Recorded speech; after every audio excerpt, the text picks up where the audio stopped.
new LinkedIn Hiring Pro can't undo your last hire, the no-show. Who set you back because they didn't show up on day one, or day two, or ever again. And now your product launch is delayed because you're talking to alien abduction podcasters to track them down.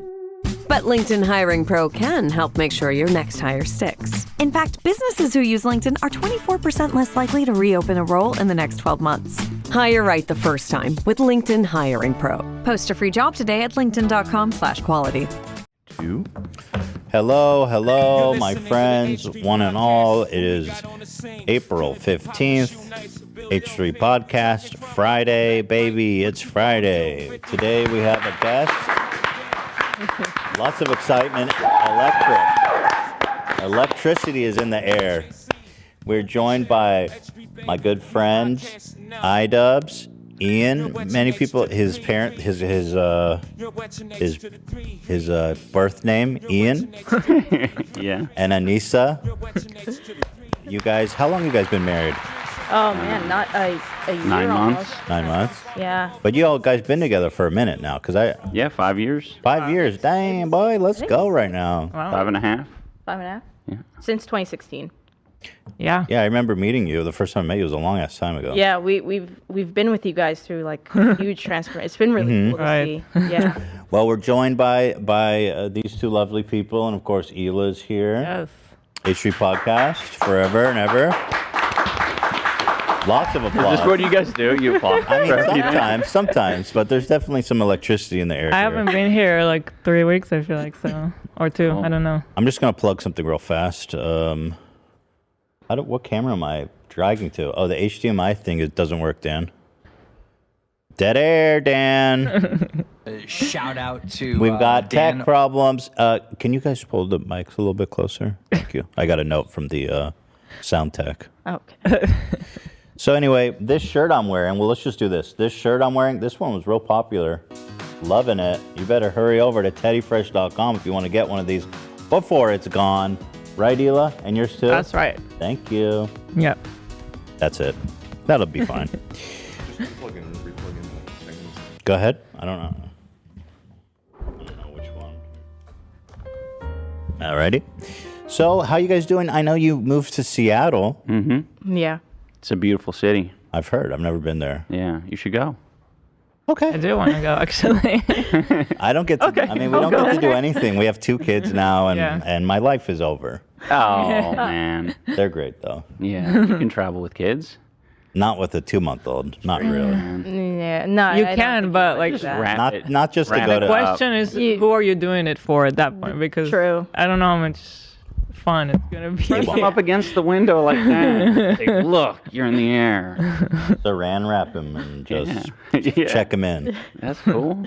Yeah, Seattle though, like I'm super happy he was willing to move because like I'm Canadian, he's from San Diego, so I feel like it's like a compromise. We're Yeah. still in the U.S., but we're north. Closer. Yeah. So you have a easier time. Are you still traveling back and forth, or I is can't that? right now. I'm not allowed. Oh. I've been stuck here. Well, that's good, right? Isn't that what you guys Oh, I wanted? remember that. Half, but like my dad, he's sick. Right. Yeah. And like I actually recently went to try and plead that like I have an emergency case and I should be allowed to travel, and the guy was like, "Yeah, Alzheimer's is not life-threatening." Bitch, what? And then I fucking cried. I was like crying, and then the guy started crying because his like dad has Alzheimer's, so we were both like, it was Oh, very my God. awkward. That's like when they go, dental is not a necessary Yeah. medical need. Yeah. Right. Meanwhile, your tooth is decaying. I'm fucking dying of pain. Yeah. Okay, well, there you have it. Alzheimer is not an urgent need. Yeah. So you're here in the process of getting like a green card or something? Change of status, yeah, green card. So you can't leave? No. For what, like 6? Until our 2 years or something? who knows? Yeah, it depends. I mean, COVID slowed it down, but like They're super like intentionally vague about like what the time frame is they'll deliver things to you. I have my work card. I can work now, Okay. That's good. Livable conditions. but can't travel. It says on the bottom of my work card, not valid for travel. Well, you can leave, but they won't let you back, right? Yeah, they'll take it as like I don't actually want to be here. Yeah. Yeah. So Oh, look, it's Gabe. You guys know who White Claw Gabe is? White Claw Gabe, he calls in every Friday to wish us a happy Friday. Nice. And he's always living his best life. Where are you, Gabe? I'm in Mexico. Fuck, Holy shit. Fuck, baby. Fuck. Where in Mexico are you? That's Cabos. Cabo, baby. Fuck. At a resort, baby. Damn, dude. Gabe, you're the man, dude. I wish I was in Cabo right now. Yeah. You having White Claws? You kicking them back or what? They don't have White Claws in Mexico, but I'm having a rum and Diet Coke or something. What? You're having a rum and Diet Coke? Yeah. Fuck yeah. Wow. What do you think? Does it rain in jealous. Mexico? Hell no. It's always sunny in Mexico. I never see it rains in Mexico when I'm always there. Fuck, baby. Fuck, Fuck, yeah. baby. Fuck. No rain in Mexico, baby. Fuck yeah. Does it rain in Hello, Mexico? my fans. Does I it? don't think so. Fuck no. Fuck, baby. Fuck yeah. Damn, that looks so nice right there. I'm Wow, happy my for you, fans buddy. here watching here. Woo. Pushing a Friday video. Woo. Fuck, baby. Fuck yeah. Man, I'm so sad that they don't have White Claws in Mexico. What kind of crime against humanity is that? I have no clue. They never heard of it or fuck me. Fuck yeah. I guess it's a Chicago thing. It's kind of localized. Well, anyway, what was our new saying? Suck on my balls, bitch. What is it? Suck my dick. Suck my dick. Yeah. Ow. Suck Horse my cock energy. Right. Fuck me. Fuck yeah. Fuck, baby. You guys, so he's on TikTok, White Claw Gabe. Yeah, I've oh, seen you know his White stuff. Claw Gabe? Yeah. He's been calling in every Friday That's awesome. for about a year. He's friend of the show big time. He's a good guy. We love him. Horsecock energy. Yeah, horsecock energy, baby. Woo. Horse cock energy, babe. Fuck me. Fuck yeah. Any plans to go to Tijuana and see a donkey show? I don't know. Okay. Woo. This is what, Yeah, you know what? Well, I don't know if it's true or not, but they say in Tijuana you can see a horse fuck somebody.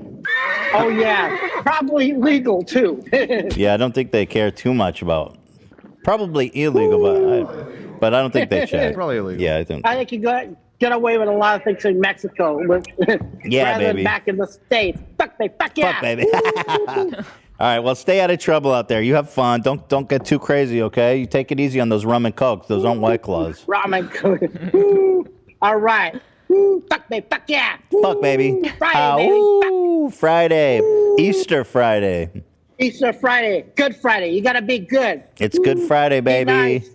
Good Friday. Be nice to people. Woo. Just be good. That's why it's called Good Friday, baby. Woo. Don't give an attitude to nobody. It's Friday. Good Friday, that is. Fuck me. Fuck. Wow. I couldn't have said that any better myself. What a Friday. But you go have fun out there, okay, buddy? You have a great time. All nice right. seeing you. All right. Ow. Nice seeing you. Cheers. Peace. Fuck. There's love. So who hung up? Was it us or him? I I hung think up. we. I don't think he knows how to hang up. You got you. I know. Normally, Don't hang up. Normally, we extend it for a really Yeah, long time. I But like to we have give- guests. We have guests. If We Well, have guests. felt a little. Okay, come on. Okay, well, I'll keep that in We mind. got for all next day to talk to them. Only talk Well, to Gabe till once a 6 week. p.m. Then we got to watch some of our YouTubers get beat up by 12-year-olds.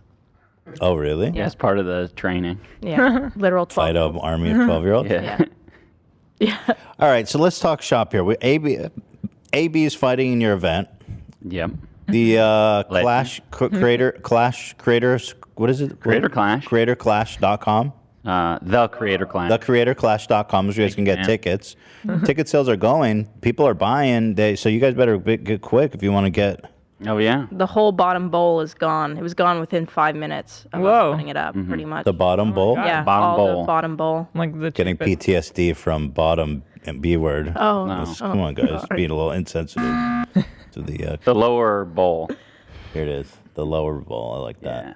Now, Dr. Mike, who's you're fighting, What a goofball. Am I right? you're gonna. Right. I don't know, man. Are you? So you say he's just handsome. You don't think he's a good fighter because he made a video saying he's been boxing for 10 years. Yeah. He's just handsome. Just And he admitted that the 10 years isn't 10 years of serious boxing. That's just fitness boxing. right. So, if you guys are making some sports bets out there, just keep that in mind.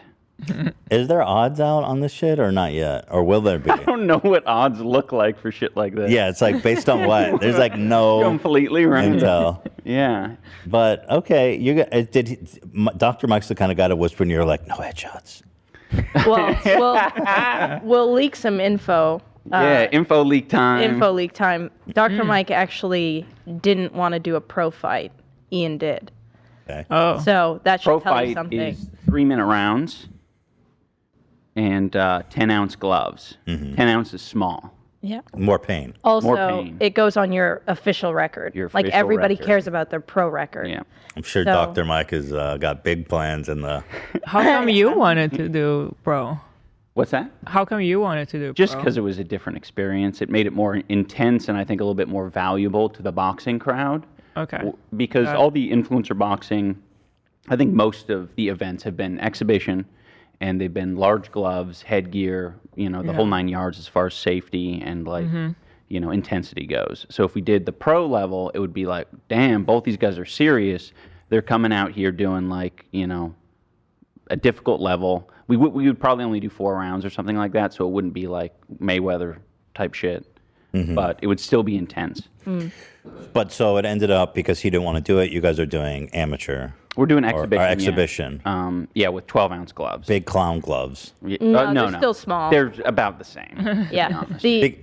Go ahead. I was just going to say the only difference is like 10 ounce has to be, like pro, it has to be 10 ounce. If they do 12 ounce, it can't be. Oh, that's a small difference. Yeah, it's very small. AB, your guy wanted to do Hundar. I like to he call him wanted to do Hodar. pro, and I thought like everyone was doing pro. Then when I found out it was just iDubbbz and Dr. Mike, I'm like, fuck that. Let's, But then it's not even them. huh? But they're Yeah. not doing pro either Yeah, anymore. so- Because Dr. Mike's a bitch. He's a fucking bitch. No, he seems like a nice guy. Everyone in our event is nice. Yeah. Very nice. But Dr. Mike did. I'm just doing that for the. Did choose got- exhibition, which is an important fact if you want to place bets. Go ahead. So you're saying he bitched out. You're gonna mess that pretty face of his up, dude. You think so? Because go I was from a- watching an episode back. We can cut to that, right? Where Ethan says I'm gonna get fucked up by Dr. Mike. Do we remember that when that was Well, said? okay. I'll see You if I want me can to be find it. honest? I mean, Yeah, first let's of all, hear it. like you're like pretty tall, and I've never seen you do like sports or anything. You seem like you've been training hard, but also Dr. Mike is he looks good, bro. I don't know, like in that one, maybe he's blowing smoke up my ass when he I was think like, it's just some weird case of man love. You just love that physique. you want to fuck? You guys are the one coming here talking about how handsome he is. I never said shit about Dr. Mike. I don't know. Yeah, like I think it's good editing. You also have Get the Ryan pull- Garcia. Let me pull up that Dr. Mike boxing video. He's saying he's the best boxer, YouTube boxer, but Dr. Mike also said that he was being hyperbolic. well, you And that gotta wasn't true. understand. Is he taller? Yes. Yeah, 2 inches taller. 2 inches? That motherfucker tall. How tall is he? 6'3", I think. Oh God, you're dead, bro. So if you look, he posts good pictures. I'll give him Okay. credit. He Oh, God. wants to to be look putting big in videos. He wants to look intense. I don't put that same level of effort. into Sure. my You're not photos. hyping yourself up. You look at my Instagram. It's kind of. You got a mess. six pack? I don't have a six pack. Not yet. Well- AB does. You see his thirst trap? He's packing. Did you see that thirst trap picture he I posted? don't anymore. It's gone. Oh, well, Wait, why is it? How? Yeah, I had to like. Bulk Ian up? could probably relate. I had to slam food this past like month to make weigh in. Yeah. So, AB's yeah. been eating a lot. You have that? You having that issue It's too? all in my gut. Only my gut. I look like ET right now. Really? Yeah, same. Whoa. That's tough. That's so it. you, We have you to eat a have lot. to eat a lot, and then you also have to be fit. Yes, we have to gain weight. At least AB and I do. And I mean, biased perspective, I think that's harder to do than losing the weight because, man, it's very difficult to. Yeah, it's tough to Keep- gain weight.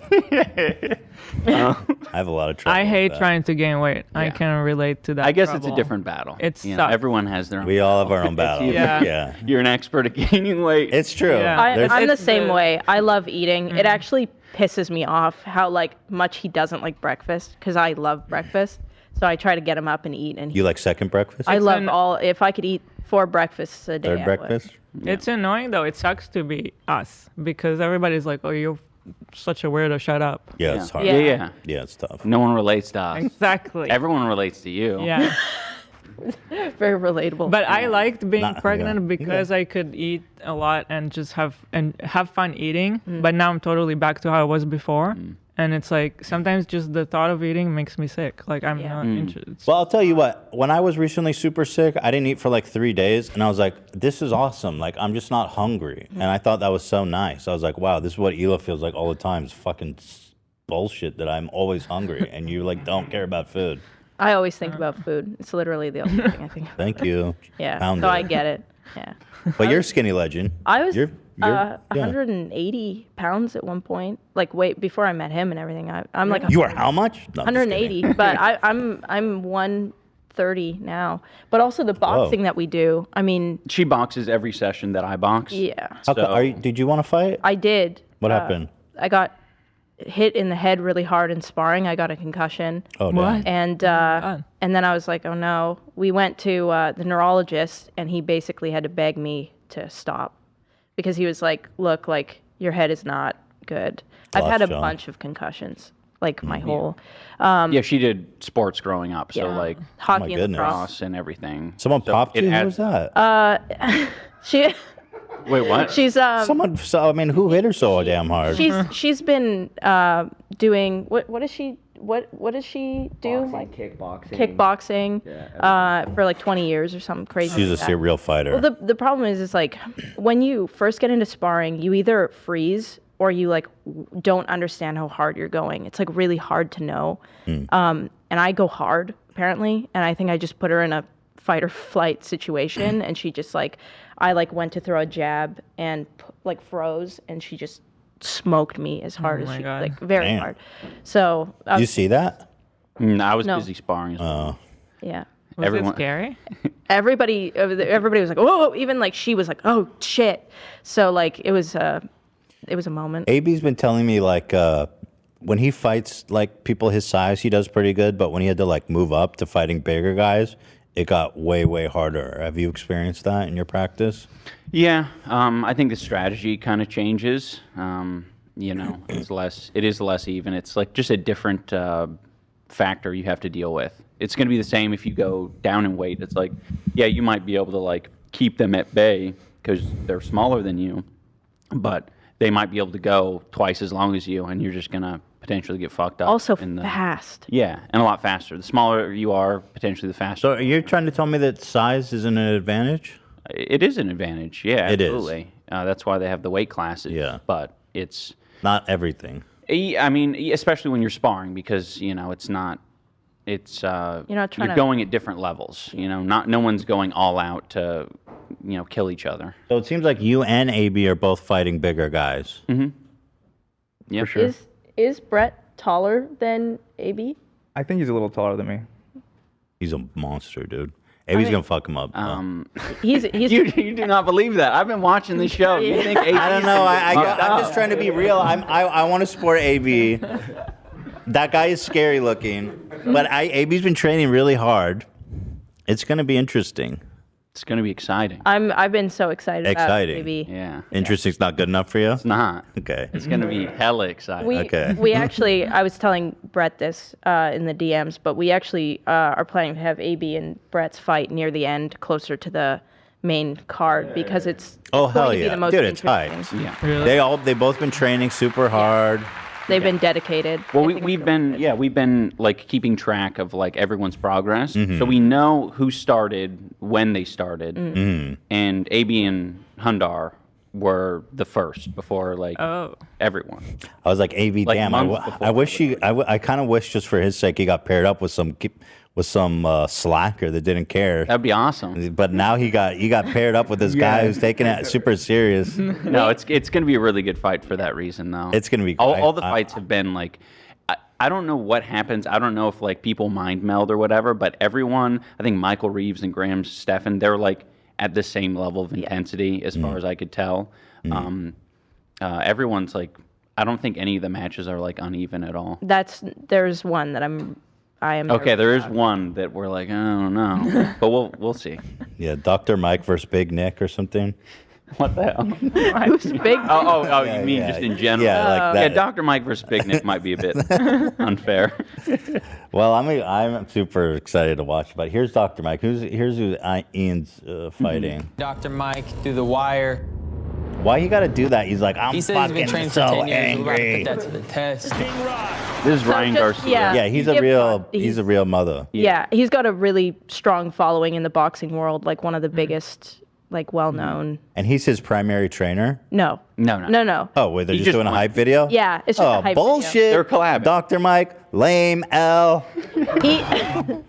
He also did a I thought he was collab his with, trainer. Amanda Serrano, which if you don't know who she is, she's a female boxer who's like amazing. She fights on all the Jake Paul. Oh, cards. Dr. Mike did a collab with them? Yeah. What's Dr. Mike on all this poll? Well, he's just like big grinding. TV personality got guy that who doctor makes it happen. status? He's got like agents and shit. Damn, with a face like that, though, I guess it's easy to break into whatever you want. See, now you're calling him Right. hot. It's not You guys just us. started it. That's like his whole shtick, though. He's like, I'm Dr. Mike. I'm hot. I'm hot as fuck, boy. And I'm rich and I'm a doctor. Yeah, you're about to get fucked up by Ian. You're about to go from a 9 to a 3. Yeah, true. This kid is a superstar.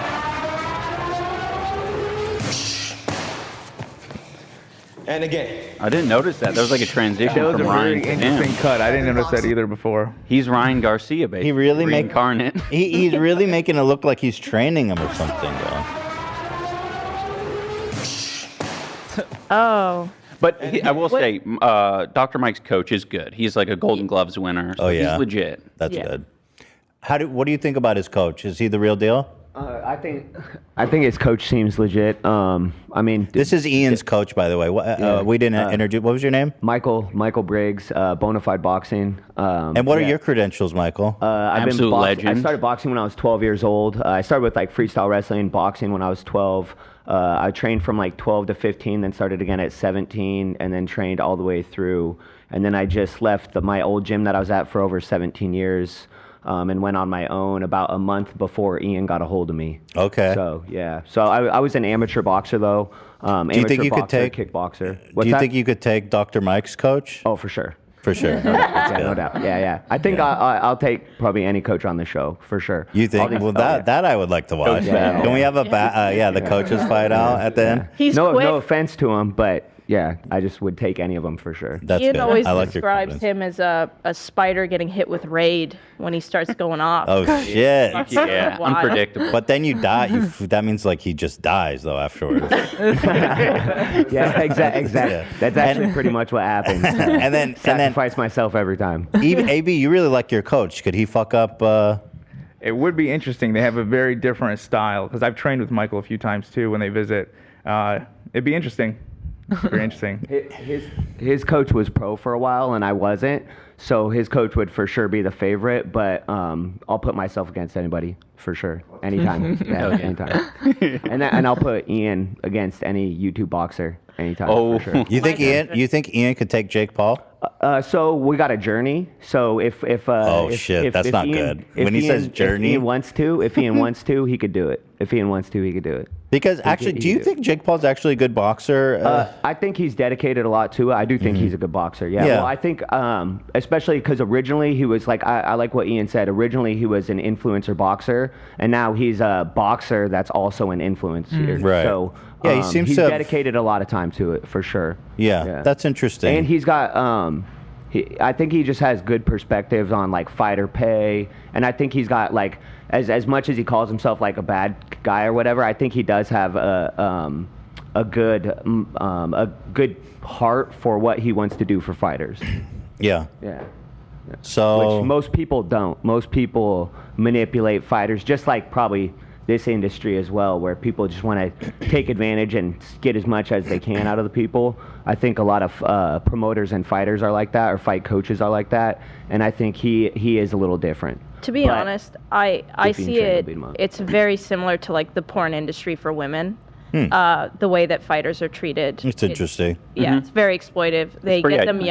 young, and they don't tell them all the consequences, and they don't pay them properly, and they don't represent them properly. That's really interesting comparison. Yeah, and there's no unions or anyone helping them. No out, one's so, protecting them at all. Yeah. What's interesting about the porn industry lately is how women have been, or well, anyone in the porn industry can go. Like, there's so many people becoming multi-millionaires by going and making OnlyFans and doing their own thing. Yeah. But the boxers can't do that. We've actually joked about it a few times, making like an OnlyFans for fighters. Only boxers? Yeah, where like you can pick your favorite fighters and like give them monthly money to like support them on their training journey and like kind of like a Patreon. And it sort of pivots them into the world they kind of want to be in and they're encouraged to go in, which is the influencer route. You see a lot of these MMA guys and stuff. Patty the Batty. This is one guy who's like trying, kind of making a name for himself. And if they could, if their fans can show them support in that way, it would probably be, a much better path than what they're trapped in now, it seems.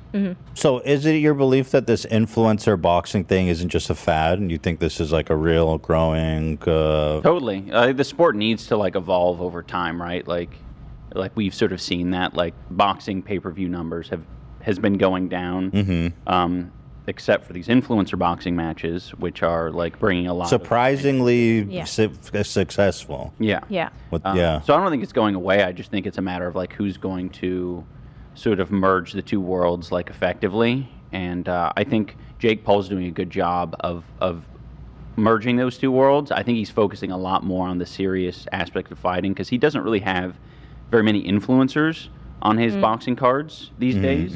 It's I think in the last one they had sports guys on there, but it was mainly fighters, and that's a good thing if he wants to show support and love to the fighters. I will say him picking up Serrano, who like female fighter, she's crazy record, bunch of knockouts, which for women is really hard to do because they only give women 2-minute rounds. It's very hard to knock somebody out in 2 minutes.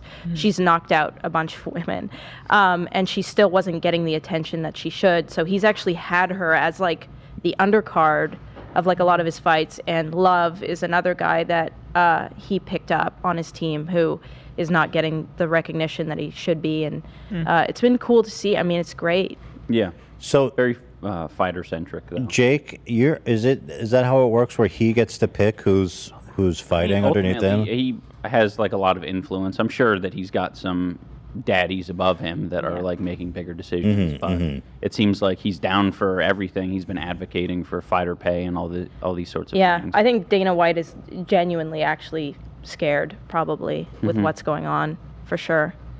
Well, he's done definitely a good job of agitating him. Yeah. That's for sure. Yeah. So, okay. Well, here, let's get back to this monster that's about to get his face pummeled in by this fucking insane boxer, Ian. Golly. I've been boxing for 10 years ever since my mom passed away, and it's been such a... He's fighting with the spirit of his dead mom, too. I don't have any of that. Yeah, your mom's alive, right? Yeah. Nah, see? I'm just saying, bro. You don't got what he's got. Incredible outlet for me. Watching all these YouTubers start boxing has reignited my passion for the sport. He looks vascular, dude. But being cut, like, okay, not having a lot of fat on your body or water retention, it's a bit of an illusion sometimes, especially on video. I feel that. You know? Show you how hard I've been training. What do you think, Coach? How's he look? Ian looks better on pads, and Ian hasn't been boxing. Ian looked better on pads after like 6 months. This video's from October 18. Here's the thing: is these are all like edited, highlighted clips. Yeah. And you're talking somebody was with him all day long, and these were the clips that they came up with to make him look as good as possible. And he looks okay, but it also doesn't look like he's a real boxer. It just doesn't look like it's from it looks like he's an athlete trying to force himself trying to box versus being an actual fluid boxer. You think he's a pussy? Let's actually I mean, I think he's a soft individual. Oh, he's soft. I don't think Coach he called him realizes how soft he is. He is soft, huh? Yeah. Well, I mean, yeah. Kind-hearted. You can have muscles but be soft. His mom died though. And, yeah, exactly. Yeah, I know. Yeah. When Dr. Mike offered to fight Ian, we actually showed that video to our coach before taking it and said, "What do you think?" And Michael was like, "Oh yeah, that's fine." Fuck that guy. Yeah, like he was so confident. So like we've been. By the way, I'm goofing Dr. Mike, but he's gracious to take you up because you had other people you were gonna fight who kept dropping out. Obviously, Rice Gum, giant fucking bitch boy. Yeah, we're gonna. He wanted $3 million. Yeah, that's Not super kidding. interesting. Yeah, Austin McBroom will pay him For that. a charity event. Yeah, no problem. Crazy. That's the only reason he contacted us, by the way, is because Austin put that in his head that he could get $3 million. Yeah, well, Bryce is still waiting for his money. Crazy. Yeah. Oh my So god. stupid. And then you were gonna fight that guy Blueface. Oh And we're yeah. gonna have Blueface fight Matt Watson. Matt Watson's our Who's Matt Watson? Our skinny guy on the card. Super mega. Yeah, super mega Matt Watson. He's great. He's Yeah. You weren't gonna fight Blueface? Was there someone before Dr. Mike? Oh. There was a time. It was either. There was a time. It was either but- Blueface, because at the time we were still trying to get Rice Gum for him, and Blueface was in talks, and it was either going to fight him, but Matt Watson really wanted to fight Blueface. Oh yeah, then you're gonna fight Jeff Wittick. I was like, Wittick. what the Wittick. fuck? That guy is like Taylor Holder. his eye gonna pop out of his head if you. Well, Yeah. he told us it was fine. He was like, "Oh yeah, I'm fine." And then we got a phone call like maybe a couple weeks later, and he's like, "Yeah, I can't do it." I'm like thankful he's not because Liz, I don't want him to go through anything. It is dangerous. Yeah. Good to do. I mean, he'd probably be a good fighter, but I just don't. Yeah, now's not the time. I mean, he seems super into it. I wouldn't be surprised if Jeff Wittick is in an influencer boxing match In the future. In the future, yeah. Just as long as his healing is going well. Yeah. Yeah. But I like Jeff. Yeah. And he's a sweet guy. Oh yeah, he was super nice on all the calls we had with him. Yeah. All right, let's watch Dr. Mike a little bit longer. I'm enjoying this. Some guys have it all, and so then you go, fuck that guy. I'm gonna be a hater. Yeah. Dr. Mike? Yeah. Yeah, totally. It's like, there's no problem That's hating on part, Dr. Part Mike. of my philosophy is like, if he's got all this cool shit going on, He's rich, he can't he's also handsome. be a good boxer. So you think just doesn't work. But see, that's where you're wrong. The guys that have it all have it all. Like Tom Brady. You think so? Yeah, Tom Brady. Except he kisses his kids on the lips. But he does make out with his kids. So he's got something. Do you think else Jake there. Paul has it all? No. No. No. Okay. What about Logan Paul? No, I don't think they have it all. Okay. I mean, you need to have like a good image, like he's smart, he's handsome, he's successful. I mean, Jake and Logan, they have baggage. Like their dad, lives in a van and fucks their fans. I'm just saying, Dude, I don't know anything about Dr. Mike's Can we dad, talk but- about that? The messages with you and Greg Oh, Paul? that'd be great. Yeah. Greg Paul? Yeah. Oh, he wants to get in on it? Well, I had Greg Paul was one of the guys that I wanted to fight initially because I thought That would be kind of epic, to be honest. awesome would I'd be down with that. to Yeah. fight Greg Paul, and then even if I just want to do that one fight, if I could take out Greg Paul, So good. yeah, I could, Foot in. yeah, talk to Jake and Logan. I fucked your dad up. Yeah. The trash talk writes Exactly. itself. Yeah. Perfect. Yeah. But when I DM'd him, it was that sort of weird macho shit where it's kind of like, I'm going to out crazy you, where it's like, I won't do a boxing match, but I'll do an MMA bare knuckle cage. Greg Paul. Yeah. He wanted to get in there. Biting and shit. Yeah. Oh yeah. Bare knuckle cage match. He said you're too What? scared to get in the cage with me, and then he was saying he was gonna beat up him and Rice Gum at the same time. But yeah, it just he wasn't serious about it. Okay, So it yeah. just fell through. I think I DM'd him when I was getting really desperate. He's for another 58, fighter. Dan just informed me. I think you'd kill him in an MMA fight. 58? I don't know. Old man Old strength man is strength is something nuts. special. Yeah, but at 58, I think you're just old. My dad, I'm telling you, he's 59, Alzheimer's ridden, doesn't eat, and he still can beat the shit out of my older brother. It's a weird kind of you're Think so? the wires cross in a weird Something. way where It's It like releases all your muscle potential or all something. the lack of testosterone for the last 20 years comes surging. yeah.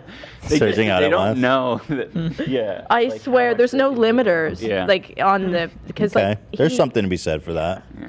GP's out. Killed him. GP's out. All right, back to this fucking goofy asshole.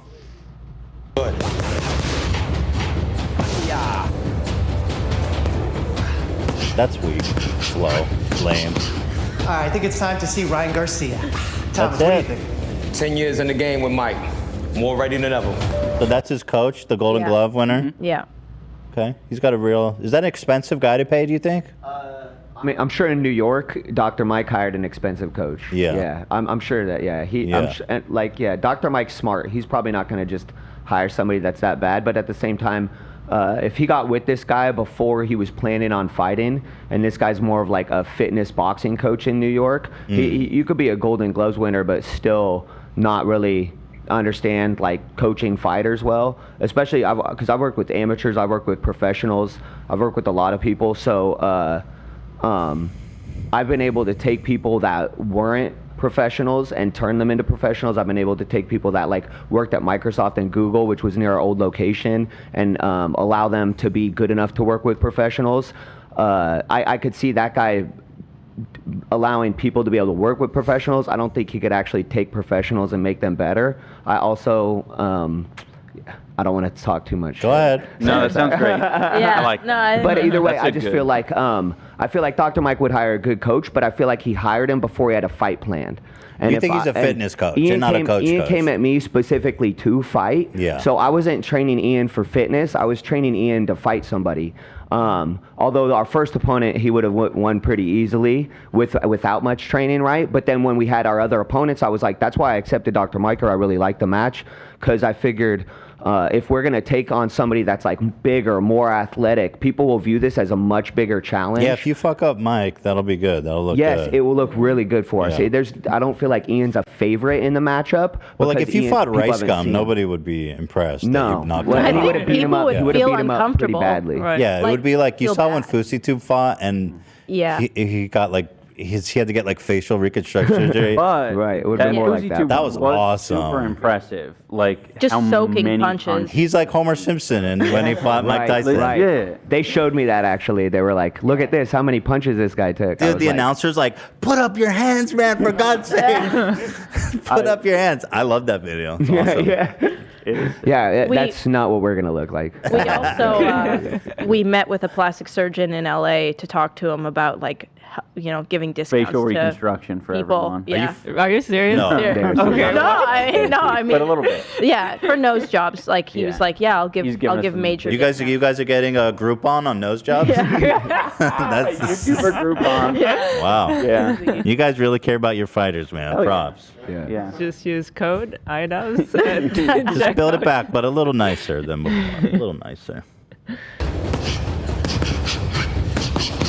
All right, I think it's time to see Ryan Garcia. Plus. Okay, so you expect that I can do something. Yeah, but Doing this, but I heard it's crazy making it, right? Okay, I'm out. Around Bye. 6 minutes 44 seconds. Okay, good call. Good call, guys. Is that when he's doing the speed? Yeah. Is this impressive or just a show? I mean, he's just sitting there taking punches. What's the big deal? Yeah. Yeah, in a lot of these videos, it's just a little bit more for the YouTube audience rather It's than the fanfare. boxing audience. Yeah. Right, and he's wearing a huge pad. Take that off if you want to press me. Right. Yeah. But also, it's like that's so pointless. It's just pointless. Like that's not good training just to take punches. No, Yeah. it's purely for YouTube. It's like a thing that Garcia does where he has people like a bodysuit challenge, but it's a body shot challenge thing that he does. But at the same time, like for YouTube views, it's great. But no fighter would ever train that way. That's not like a legitimate It reminds me of training that- method whatsoever. There's a TikTok that Tony Jeffries, who's like a really well-known boxing YouTuber, he was an Olympic boxer. He responded to this TikTok where it was just like this guy, and he was like, "Oh, I'm training my fighters," and these fighters were just standing there with their hands down, like just with their heads out, and this guy was walking up to each Oh of them, and yeah, just yeah, I smoking saw them in that. the head. I saw that. That didn't seem like good training. Nah. I've gone. My gym's a really like serious gym. Like anyone who knows wild card boxing, like it has a reputation. I've been going every day almost for like 7 or 6 months. I've never seen that before, ever. Not Just once. I've taking never free seen shots that. to the face. Yeah. Soaking hits to the head. That doesn't seem like That's smart. just what you and your like middle schooler buddies do when you have a sleepover. Right. All right, let's get tough. Fight club. Right. Don't talk about this. Don't tell mom. 10 punches? Are you even impressed by that, coach? Yeah. What's the context? Yeah. Yeah, not impressed. I'll say Ian will take at least 12 of those.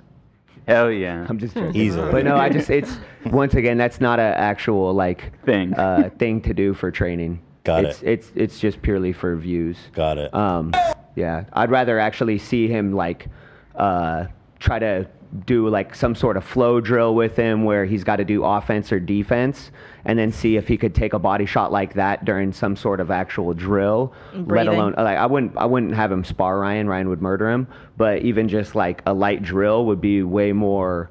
I would see much more from that than clips like that give you nothing. They don't. You know they what don't do anything. I have noticed with a lot of these like influencer boxers is like none of them want to film their footwork or head movement at all.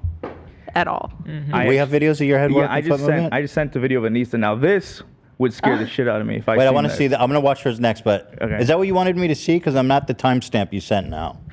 Yeah, that was it. Well, after this, his coach, this guy said he could take on any YouTube boxer. Dr. Mike did that! Oh! Chill, Mike. Damn. Hey, bro. What's it feel like immediately after? You know that they have those horse races, and the horse gets angry and kicks someone right in the face? That's what I just got in the stomach. Man, I don't. Nobody watch horse races, weirdo. Yeah, it was a weird reference. It was like some boat club yacht. Seriously, what's your background, bro? You know when you're playing polo on horseback and your privilege is showing, Dr. Mike. Maybe there's boxing in my future. I don't know. I'm going to leave that up to you. I'm going to say here right now, he beats any YouTuber. Oh, no, Ryan. Okay. Do you think he beats Logan Paul? Him and Jake on the same night. I appreciate that. Baby. Yeah, not an honest comment, obviously. All right, Dr. Mike. I'm Team Ian right now. I think Ian's got this in the bag. I think if you could get Dr. Mike on the podcast, you'd be Dr. Mike. And I wouldn't talk to that guy. That's my enemy. I wouldn't have him on the show. I feel like after hearing all you guys' points of view and watching this, I'm starting to see that it's a little bit like, it's kind of just for show. It's fanfic. Yeah. How much can you actually gather? Yeah. Like he's obviously into working out and looking good, but I think he's more into looking good. The actual impressive stuff in boxing that other boxers look at and go like, oh, that's impressive, most people would look at and not know what they're seeing or why. Exactly. Yeah. So this is Anisa training. Apparently this is Yeah, I'm very proud of that actually. okay. So you can't fight anyone? No. You're not allowed to fight? No. Unless I want early onset. A heavy bag. Yeah. Jab here. 1, 1, 2. Do it again. One more. So with this footage, you can see a lot more context, and you can kind of see a little bit better how it would translate to a fight.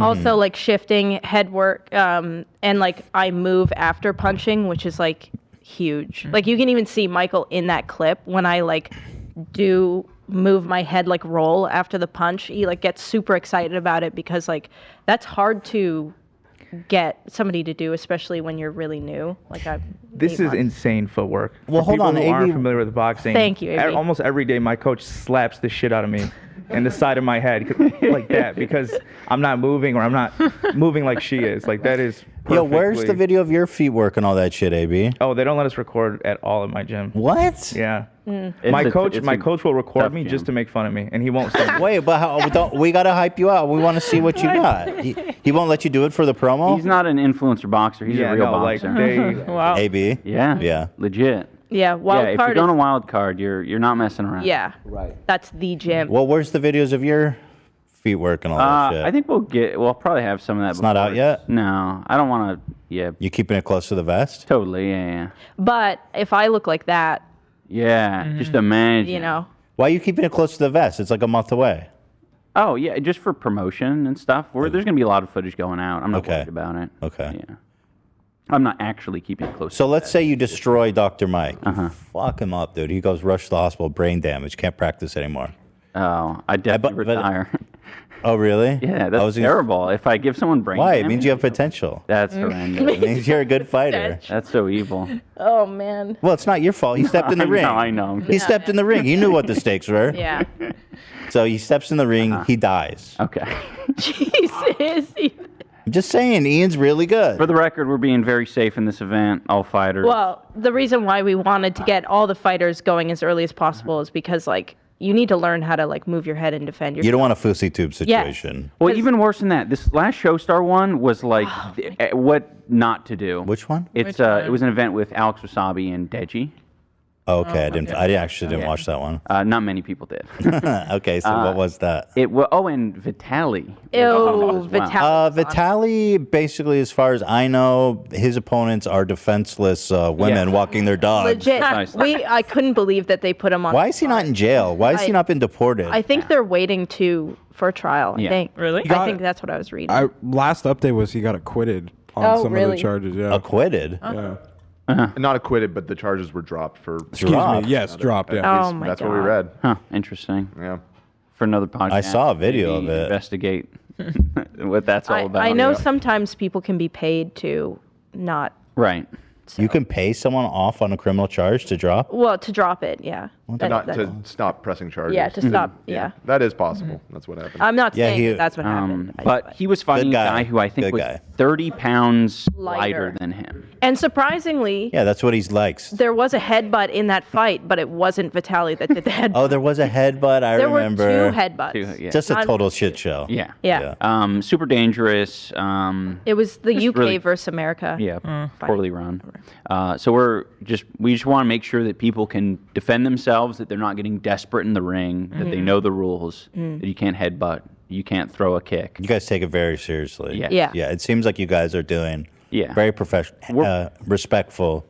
Yeah, we're putting everything we have into this, right? Like, Yeah, we don't do anything YouTube's on pause. We do this, 6 days a week, and yeah, our money's tied up in it. Now, you guys, this is a charity event, so you're not making any, or I mean, all the profits are going to charity. Yeah. Yes, we're paying our fighters just to cover their Training costs. training costs, and just Flights. any costs associated with sort of putting their Life on hold. Yeah. And even still, a lot of these guys do make a lot of money when they're not fighting, so we can't make up for that.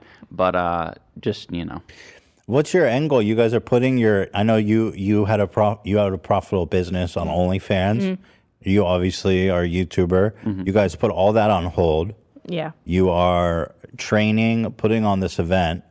Is there like a payday in the future you guys are working towards? No, not really. I think we always want to have, if we keep doing this type of event, and we kind of want it to be like a Super Bowl, like every year. You want to do it again? Yeah. Yeah. I see. If it works out, then we can do that, and there could always be a charity aspect to it. But I think the main goal is just to get the people paid who are involved in making it happen, rather than like making exorbitant amounts of money. So your goal is to build an institution of sorts, this creator clash, where you can have it's people. fun. There's a champion every year. Yeah, it's a party. Interesting. It's like super a stoked to way more exciting VidCon, or like I want it to be like influencers can like care about this, and fans can care about this, and like you can go watch it and have like a build up, like maybe parties before and like stuff like that. Yeah, because we've gone to like the last Jake Paul event, and it was crazy the amount of influencers that were there, excited to see it. They weren't all my cup of tea. Sure. But it was exciting. Everyone wanted to be there. It was fun, and I think if we can harness some of that, but have it be even more exciting, because all of our fighters are mystery fights. You don't know how it's going to go. And then you have this, charity element. It's just like a win all around. So in the future, maybe there'll be more profits potentially for you guys.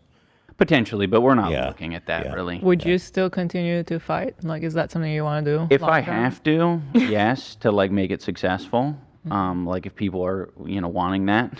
But it's not a personal passion. I am passionate about boxing. It's just that there's a lot of unknowns right now, especially with running the event and everything. I just don't know, because it consumes so much time. This has been a nightmare to train and also run. I mean, like we just flew in we did like basically 2 red eyes, one to Florida, to like walk the venue and like talk to, because we have the live producers, and then we have the broadcasters. They have questions for us, and then we have to like okay things or whatever, figure out budget, figure out safety for the influencers that are going, everything.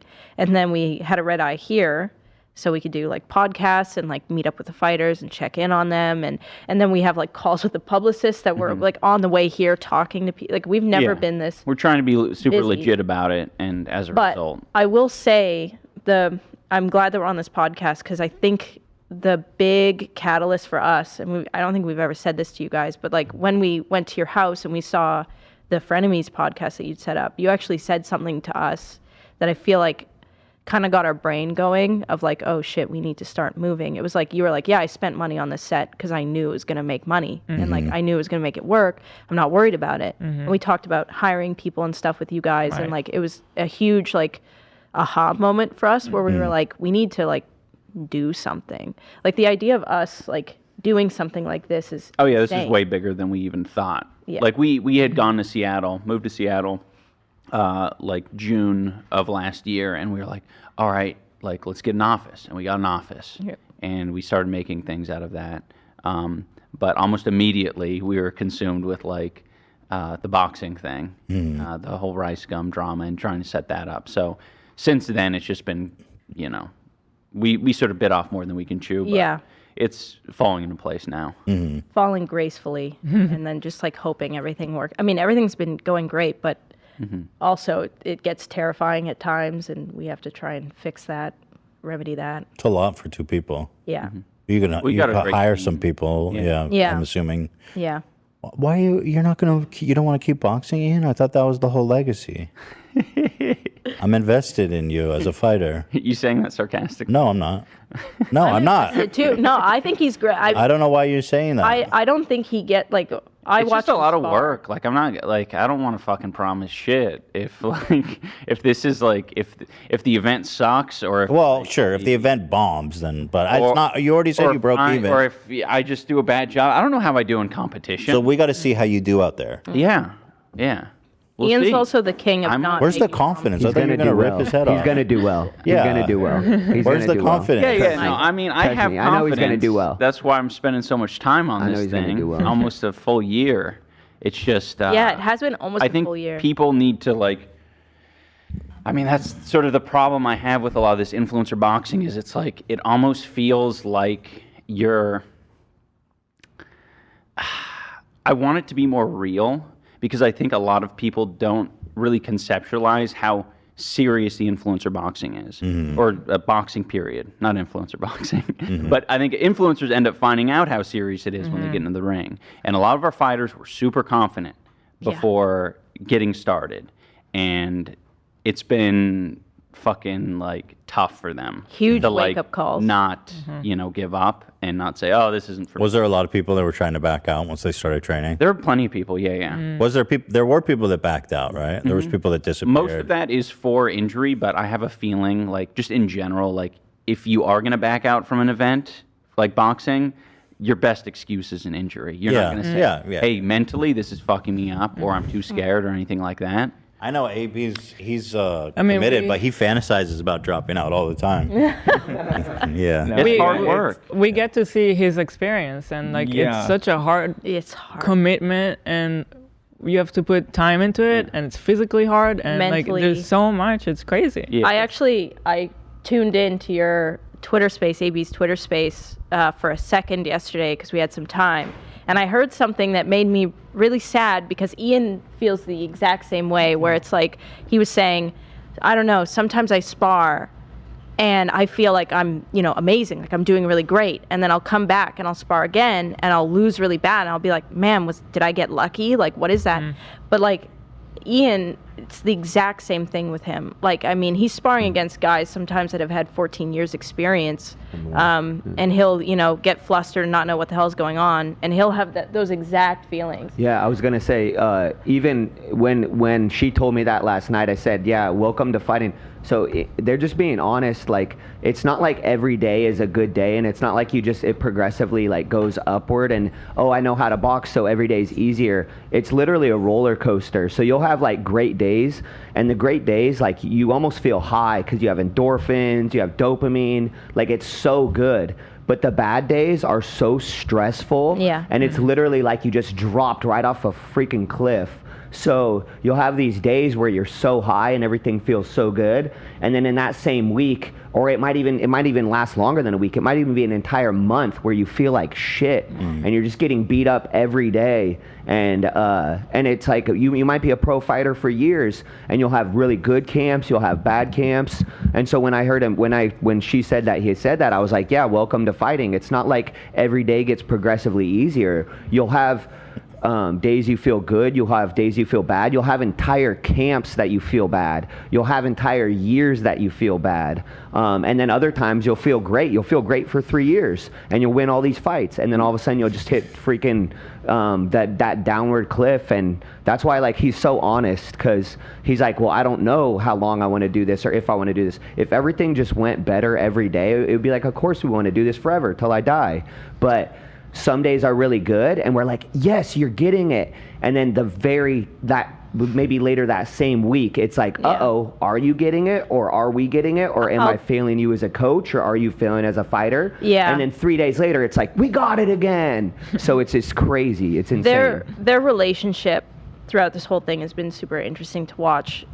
There's this one, we're going to do a documentary, but Ian ended up sparring with one of the YouTubers, and had a very super emotional for Ian. Why? What happened? You get your ass beat? I mean, I look back on the footage and it wasn't particularly bad at all. But in the moment and in a new environment and like a new level of intensity, everything feels like a lot worse than it. You went in there expecting to do better. Yeah, he thought. And you got rattled. I think sometimes when we think, hey, we're better, we could just show up, but when we're better and we just show up, it doesn't mean we're better. You still have to put the work in. Yeah. And so I think Wait, it was one of the things where we thought we were better. We're saving that for the documentary. Yeah, documentary. Oh, so one of these fighters rattled you? Yeah. Yeah, of course. But everyone gets rattled. He won in the end, though. He did win in the end. You won the fight? Well, at the end of the sparring session, he could have easily finished it. By the end of the sparring session, I was telling Ian to take it easy on the other guy. Ian started going a bit. Yeah. Crazy. In any case, is learning strategy. Like, everyone's different. So at first, you have to kind of learn how the other fighter is. You could be getting fucked up half the time, realize his strategy, and then it completely turns over by the end of the match. So why did it rattle you so much? What happened? Well, I have never been in competitive sports at all. So I am completely new to, like, the dynamic of, like, people are, like, watching you in a live setting. You have people telling you what to do, shouting. Your opponent's coach shouting at them to do things. It's like, if you haven't been in the situation, it's like impossible to describe the feeling, but it's intense and it's super emotional. Especially when you're not prepared for it, which, that's sort of what leads you to this point. It's just like, it just fucks you up. It's like very exhausting. Also, going back to what I said about sparring, you either freeze or you like go way harder than you think you're going when you first start. This guy he was going way harder than he even was aware, and was like head hunting, like was like trying to, like, if you watch the punches, like, and it wasn't intentional. It's just like he was swinging. So for Ian, it was like, oh shit. So what happened? You're fighting this guy, he gets some good punches off, and then you feel like you're losing and you're just shocked by that? Yeah, well, no, I mean, like, Anisa's saying stuff, my coach is saying stuff. You just got razzled. It's more like a mental thing than anything else. I wasn't getting hurt. Yeah. Like, every time just he felt punched me in the head, I would be like, this fucking sucks, but, like, I wasn't bleeding. It was that you were, like, confused or overwhelmed or something? Yeah, we were shocked. We were shocked at first. Yeah. Because we were like, oh, this is going to be fairly easy. And then it wasn't fairly easy. So I think at first we were shocked. You're like, I'm not as prepared as I thought I was. So those thoughts came into his head, but he didn't realize how much he knows and how much he can use. Sometimes he'll, and this is common for everyone, you almost mirror the person in front of you. So if they move really well, you'll move really well. If they move poorly, you'll move poorly. I compare it to like football teams that, because a lot of people don't understand fighting, but they understand football better. And it's a team where that is a really good football team, but will play down to the level of the team they're playing against. So it might be the best football team in the league. They play the shittiest team and they play like shit.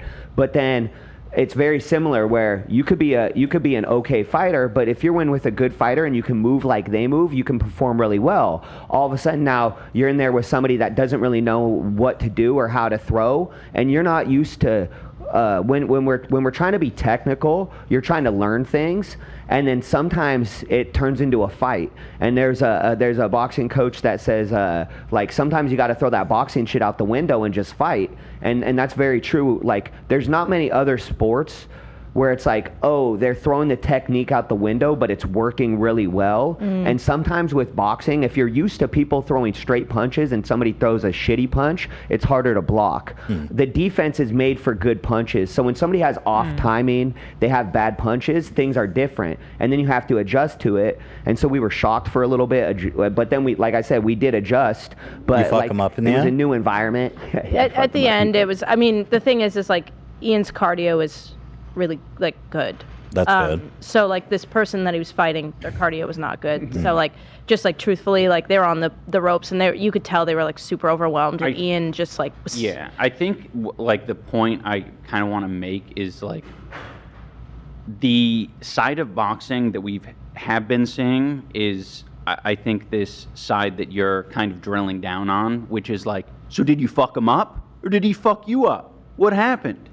And we kind of want to like elucidate this bigger picture of boxing where it's like, it's not as simple as like, this guy wins, this guy loses. It's like a whole journey. And we're trying to like document that through the process because it's not like, you know, AB is like putting in a fuck ton of work, you know, since November. And like, you know, if he does go in the ring, whatever ends up happening, it's like I want people to recognize sort of the amount of time and dedication that is involved in that, rather than just looking at like whatever the judges or you know whatever ends up getting scored and being like, all right, that's you know that's that, and just sort of close the book on it because it's a lot more complicated than that. Yeah. Every fight is a story, basically. It's cool. I mean, once you start like learning about boxing, when you watch boxing, it changes everything. I remember our first time watching influencer boxing and going back and watching it now and being like, oh, holy shit. Yeah, like, once you understand the sport, you know, it's like, it seems like a lot of the fight fans are just like a little bit casual fight fans. They just don't appreciate in the same way. What do you guys think of these influencer fights? Like, let's go back. Like, what's your take on like Logan Paul versus Mayweather? I mean, it's cool. It's a weird kind of money grab thing, but like, I don't know. What do you think about that fight, Coach? I hated it as a fight, but I respect those guys for what they're doing. Like he said, that was a money grab. I don't think anyone really considered it an actual fight. I think it was just a money grab. I personally am a huge fan of Mayweather as a boxer, and what he's done to build his brand. There was too many boxers in the past that ended up with nothing. And not to say that he might still not end up with nothing with who knows what his spending. I pray that he's doing well and his spending habits aren't bad, but they seem to be. But so many boxers, they end up at the end of their career with nothing, and they end up having to work at some place to just show their face to get an appearance fee, and it's still not worth it. And I think with Mayweather, what he did with building his brand and building something bigger than boxing, that to me is why I will always respect him. And then same with like Logan, like with where they've come from, I think him and Jake with where they've come from to be able to even have a match versus Mayweather, it's like for to use a term you guys use, it's a meme. You know, it was. I never really took it as a fight. That was a meme. It is a meme. Yeah. And then they turned the meme into a huge cash grab. So that's how I look at that.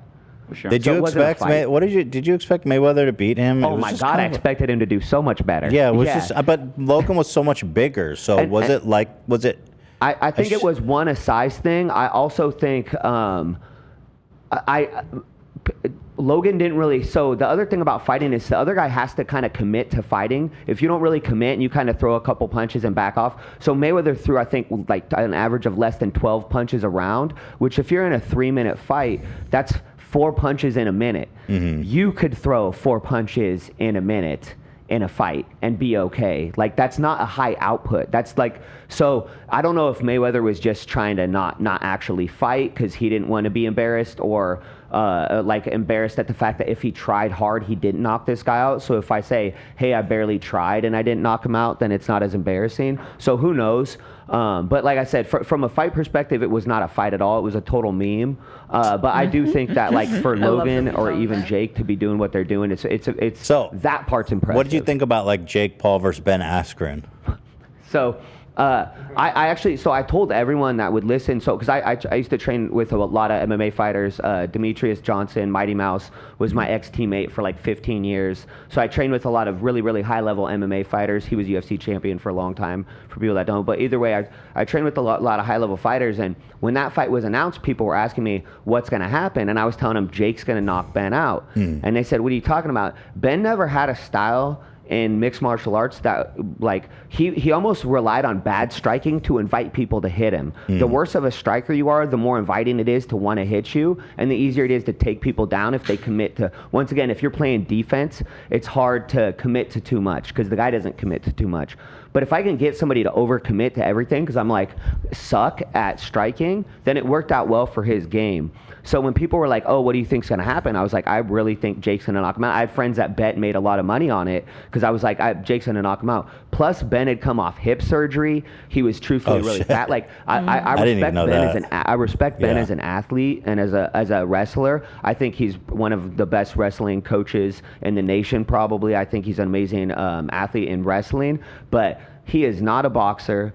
He should have never been in that boxing ring. My friends made a lot of money because they listened to me. But yeah, so that fight went exactly how I thought it would, of a guy that actually has been taking boxing serious. I think there's a lot of people. So here's the thing is, Jake had beat a lot of boxers, but I don't think anyone he's beat has had one amateur fight. So, like, not professional fights, but I'm saying I don't think anybody he beat had one amateur fight, which means that he's not fighting anybody that takes boxing serious. Yeah, for sure. Were you surprised by him knocking Jake Woodley out cold? The Woodley knockout, that was a little more surprising. I thought Woodley would have done a little bit better in the second fight because I thought he would have cared less. It actually looked like they both cared more because the fight was so freaking boring until the knockout. And that's the thing. I think people like forgot how boring the fight was because the knockout was good. But yeah, I was shocked by the knockout. I was also shocked how poorly he performed. I thought that he would have come out harder and made it a better fight because I thought with the first one being as lackluster as it was, he would want revenge and actually bring it. And then if he would have brought it and got knocked out in 2 rounds, I think people would have at least been like, oh, he brought it, versus only talking about the knockout. But the fight was so boring before, all you remember is the knockout. That's true. Here's a suggestion to you, Ian. Elderly clash. If you want to get Greg Paul in the round, is that Chuck Liddell? I think Chuck Liddell would murder him, but we're not. I really like that victory pose, though. But you can count on him to have something cool like that. Like the necromancer thing or something. I love his shirt. Old man fight year. No hype, no bull. Just old school. Just old. He's mug-blooded for sure. Yeah. Do you guys like a mug? Say what? Mug? Mug? Yeah, root beer. I like root beer, sure. Yeah, mug root beer. Sure, yeah, I like mug root beer. Are you saying he drinks mug root beer? Is that a diss? Ian. Does that say something? Ian's TikTok algorithm, like his For You page, is like solely mug-blooded American memes. So mug-blooded? Mug-blooded, yeah. It's and he sings it all the time. It goes like, how does it go? You're mug-blooded, you hear? My freedom-loving veins are filled with root beer. And there's always like bulldogs in the videos. Big badass bulldog drinking root beer. That's nothing more. I haven't been on that side. I've been in weird parts of TikTok, but not that one. You got to get on that side. He really likes it. So let me ask. Let's look at the other matches. We got Harley versus Ego Raptor. That's kind of a weird matchup. Harley's massive. Harley is massive. Is Ego Raptor big? Ego Raptor's pretty big. I mean, he's over 200 pounds. Is he tall? I've never met him. 6'1", I think. 6'1". Because Harley's like 6'4", or something insane. I mean, Harley, like, I don't know. I caught him exaggerating his height Oh, Yeah. we have one of those in Drama. here. Yeah, we know something No, about that here. Harley's a very good guy. I just was. It was funny. He was honest about it because he was in his stream. He was like, "Yeah, guys, I'm 6'6", and I was like, "You DM Hell me. no. You said you're 6'5". He's not And he's like, 6'6". "Oh, it's a glamour inch." Glamour. It's like, bro, you're already tall. Why you gotta? You're already tall. I'm gonna as fuck, start dude. saying that, Ethan. He I got the he has glamour. a term for Zach it. did That's- that. We Yeah. caught He's Zach done lying it about his before. height. But, Zach was telling everyone he was 6'4", and we measured his ass, and he's 6'2". Oh, I said two glamour inches. I said 6'3" for the record. I think you We said have Hassan 6'4", who bro. comes in, and Glamour Hassan inch. is actually 6'4", and he's massive. Like Yeah. Zach looks small compared to him. A glamour inch, you like that? I like it. Glamour inch. I got a glamour inch. Obviously, my boy Eric is going to crush whoever this guy. I don't know who DJ Welsh is, He's an animator. but I was like, oh my God, Right Trey, there. you crazy ass. We have an extra water. Thank you.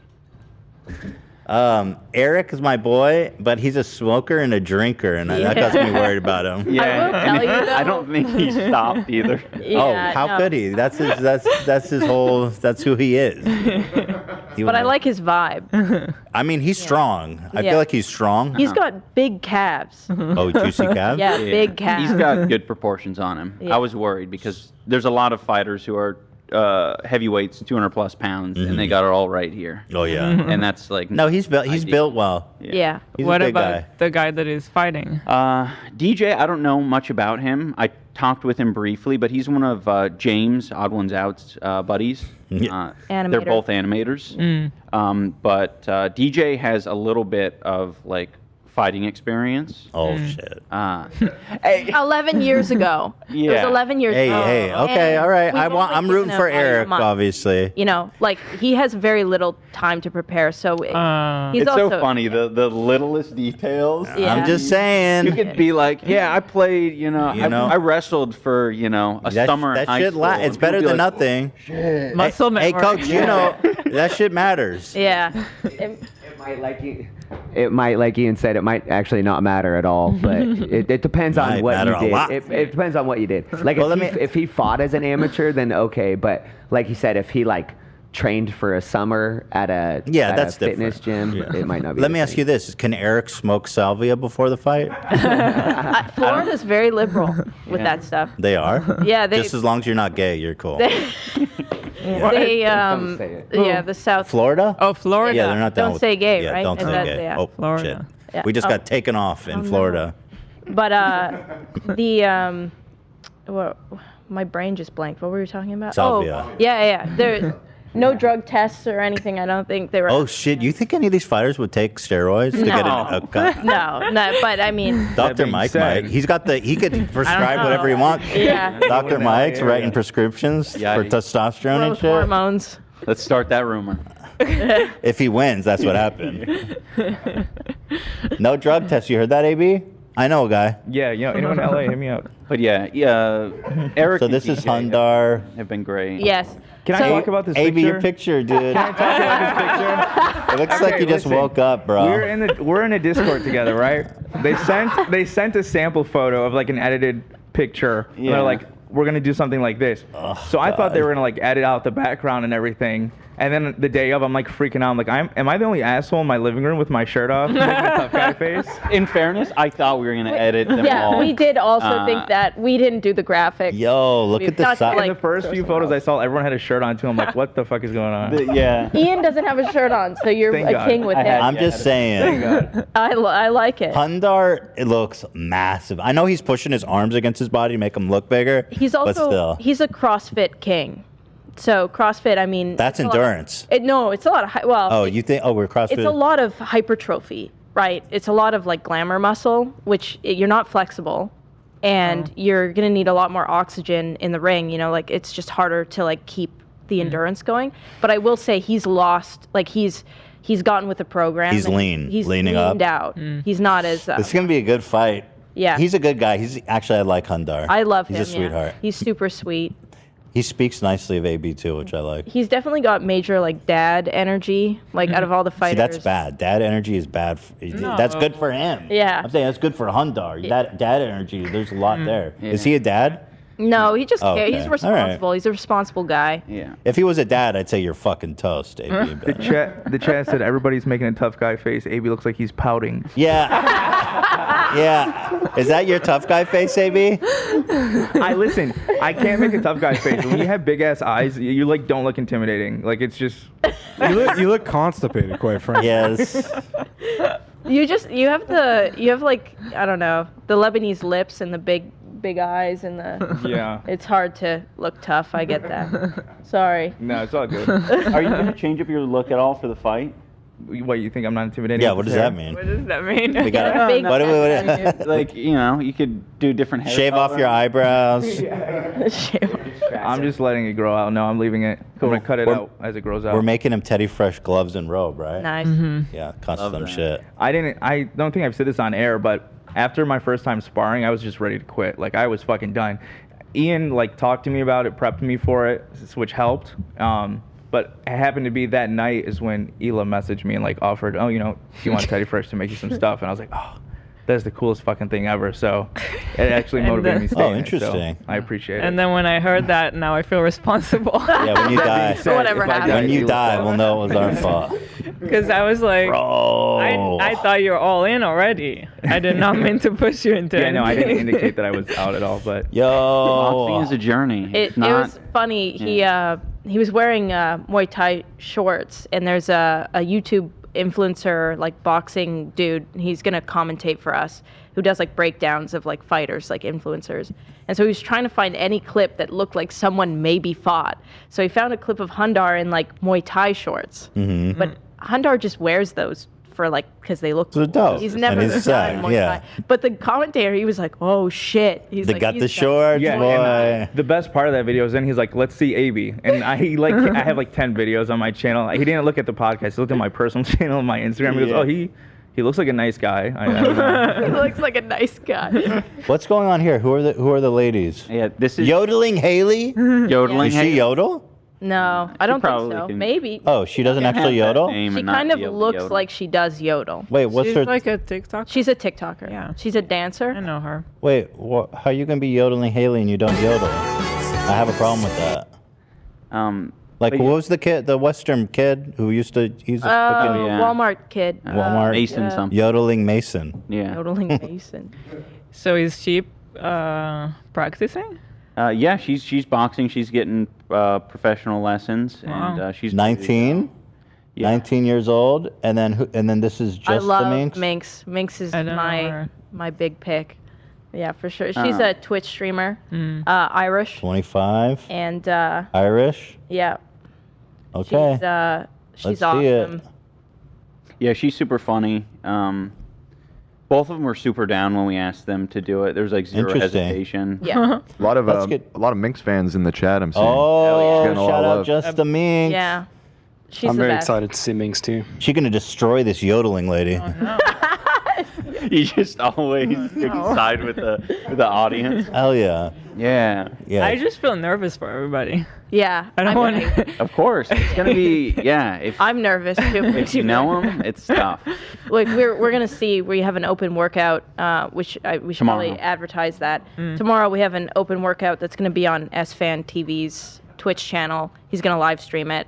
And a lot What of does that mean? Open workout. they're gonna do like pad work. We're gonna do like a bit of sparring. We're gonna try and keep. Wait, I have an update. Yodeling Haley is actually the favorite to win. She's awesome. I've heard her yodel. It's incredible. Dan just told me she's a huge fan of the show, so we love yodeling Haley. Oh yeah, Yeah, that's we love. I We know. stand the yodeler. Yeah, Hell yeah. She's gonna yodel her way to victory. big yodel. These hands are gonna do the yodeling. But yeah, the open workout is pad work. There's gonna be some sparring, but we're gonna try and keep it's it going to off a camera. boxing gym and just doing what You are gonna do. be sparring with who? Just what? It's a bunch of YouTubers. It's just you? No, No, it's. Are you going, AB? Probably half our card. AB's going. Yeah, I'm going. Oh. Oh, you are? Yeah. Yeah, So it's we're gonna gonna be- hit pads and just have a good time. And it's gonna be on Twitch? Yeah. Okay, And have interesting. some Interviews. questions answered. SFan will go around, talk to people, commentate on it. It's gonna be a lot of fun. Interesting. Great. Love that. Moving on, we have this matchup. Just trying to keep it open. Could in case be you. Could be me. In case, yeah, Ethan, you want to get in there? I want to fight Keemstar. You box, Hila? No. Oh. No, your mom now. I'm a mom. Yeah, true. That's valid. that's a valid excuse. Yeah. People think because she was I in the can army. barely even imagine anybody getting hurt. It's like, Yeah. I think becoming a mom is even exaggerating Yeah, all those totally. feelings. Yeah. I'm super worried for AB. I'm worried for you. Now I'm worried for the yodeling Haley. It's like, No, Yodel's she's gonna crush, bro. She's a dancer, so I think her footwork will be. Oh good. yeah. Uh-huh. Yeah. Yeah, a lot of these are really important elements. I think a lot of people don't really realize what sports and backgrounds like influence boxing and how quickly you learn. So yeah. But people yeah, think no. Hila, because she was in the army, is like a fighter. I not. can't emphasize. No. She was literally a secretary. She's not a violent person. I like She's not a swimming, fighter. but that's it. Yeah, I was gonna say your vibe is not violent. Like I No. don't think I've ever. I don't like Unlike it. me. And yeah, so I exude I violence. just don't think I can do it. No, you're not a fighter. You're definitely not a fighter. I saw some comments that they wanted us to fight. There were Really? Some comments that were I haven't like, seen oh, that. You're gonna fight Hila? Oh my I don't God. think Hila could beat Yeah, I anyone could never up. do that. Yeah. Do that. There's no way. I would never do that. Ian's like, That's a shame. I would like to see you fight, but I guess if it's a medical thing, then, I would have forget loved it. to. I think what really got me with the neurologist was he was like, yeah, Alzheimer's is a very real thing that no. is influenced by that. Yeah. And I'm married. I mean, I watched my mom, takes care of my dad, and I definitely don't want to do that. Yeah, to that'd him. be a pretty shitty gift. Yeah, to give. the worst. Not worth it. marital gift But ever. getting punched in the head can like advance it? Oh, no way. Yeah. Oh, well, Also fuck that. MS. A lot of people in sports deal with that for sure. Alzheimer's, depression, MS. These are all like very. Does anyone ever get happy from getting punched in the head too hard? Does it? Ever get joy? I guess that wouldn't be like recorded to the same level. The thing with they found with the NFL, soccer, and boxing are the worst for long-term head injuries because Soccer? small hits to the head Oh, impact. from balls, you think? Heading. Oh, wow. Fast balls. Yeah, it's the head. I could see that. I mean, they slam hard. in And that you shit. hit the same area and the speed. Those three sports are the highest for like long-term, like MS, Alzheimer's, depression, suicide. There was actually a NFL player who, when he committed suicide, he actually shot himself in the stomach so they could look at his brain, because a lot of like long-term brain injury, you can't look at it until they're dead. Yeah. So he actually did that on purpose and wrote a note like, study my brain, and they looked at it and they were like, holy shit. Yeah, I remember hearing about that. His brain was all fucked up. Yeah. Yeah. Wow. The football is a crazy ass sport because they're just now discovering how it's just devastating for Tons of their concussions. health. When I grew up, playing the sports that I played, it was like you got a concussion or you your head shut off for a second, and your coach was like, "Are you dizzy? No? Okay, go back out." And sometimes you'd get like multiple. Like I've had at least one major concussion in my past that I went to the hospital for, and 4 minors. From what? Lacrosse and hockey. I played men's lacrosse, and those balls, like, they're getting shot at you at like 95 miles per hour. Wow. So like I've been knocked out by a shot, before. But like back then, coaches would look at you and be like, "We got to finish the game." But like that's horrible. Like we're finding out that is like the worst thing you can do. So we had another Chills, also Canadian, played hockey growing up. He had to drop out because he has post-concussive syndrome as well. Yeah, Chills was one of our fighters. Yeah. Oh, no. Chills. I don't know who Chills is. Burger King foot Yeah, lettuce. Burger King foot lettuce. I mean, I know Burger But do you King. know Burger King foot lettuce? No, I don't. No. Do you know like the number 15?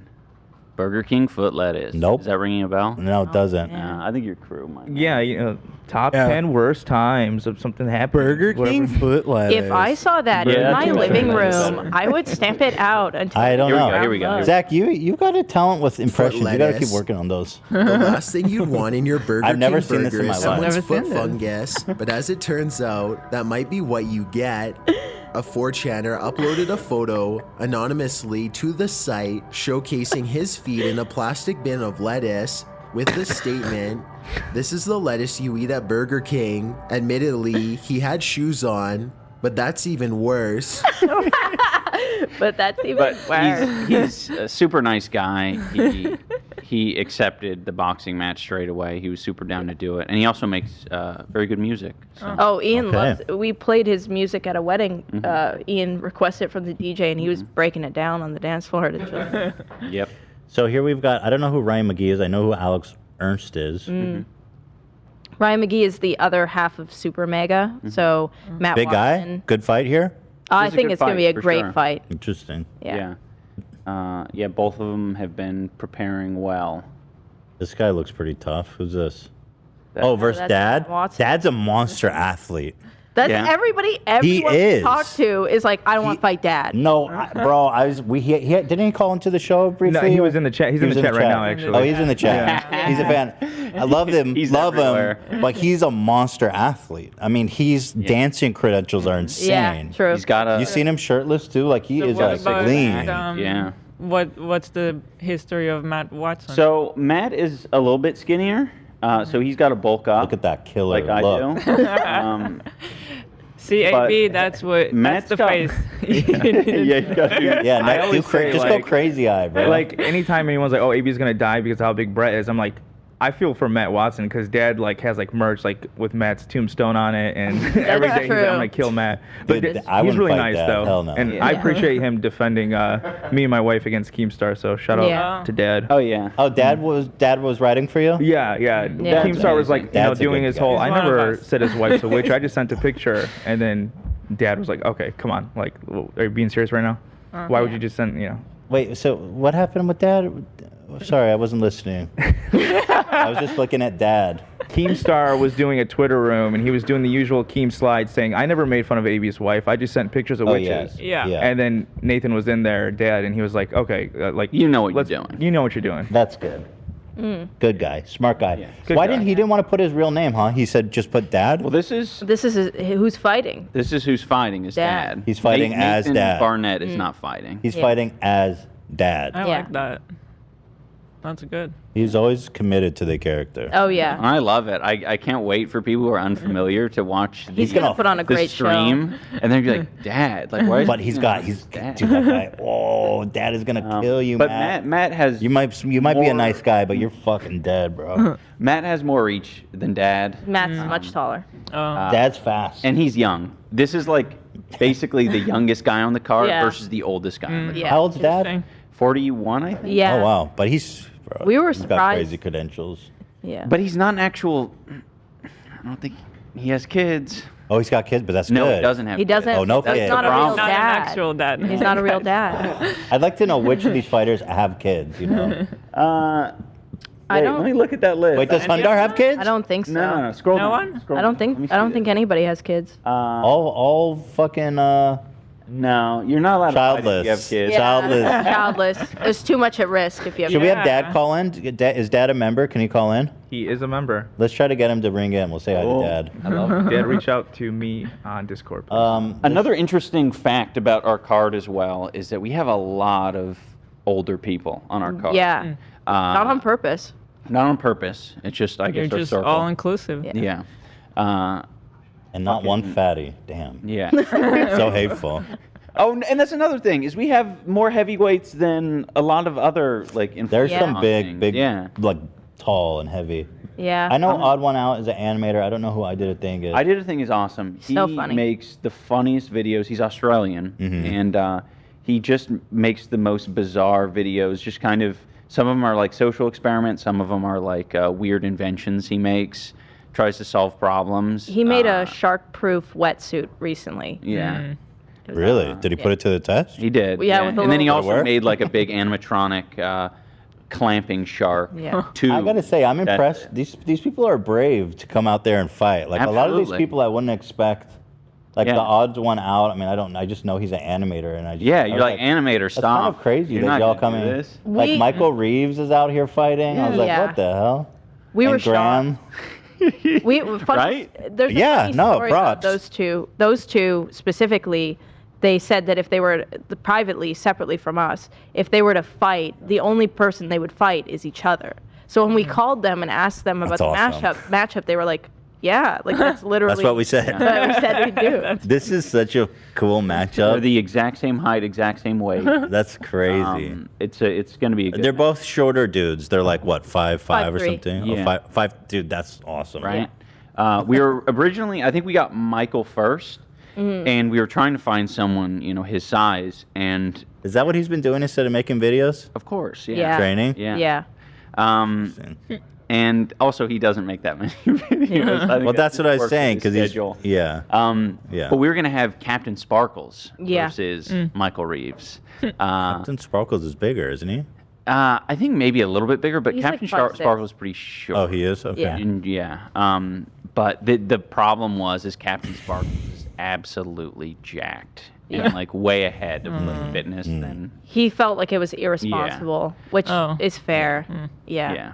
Jordan himself said that. He was like, "Yeah, I wouldn't feel comfortable getting in the ring with these guys." That's good of him. Yeah.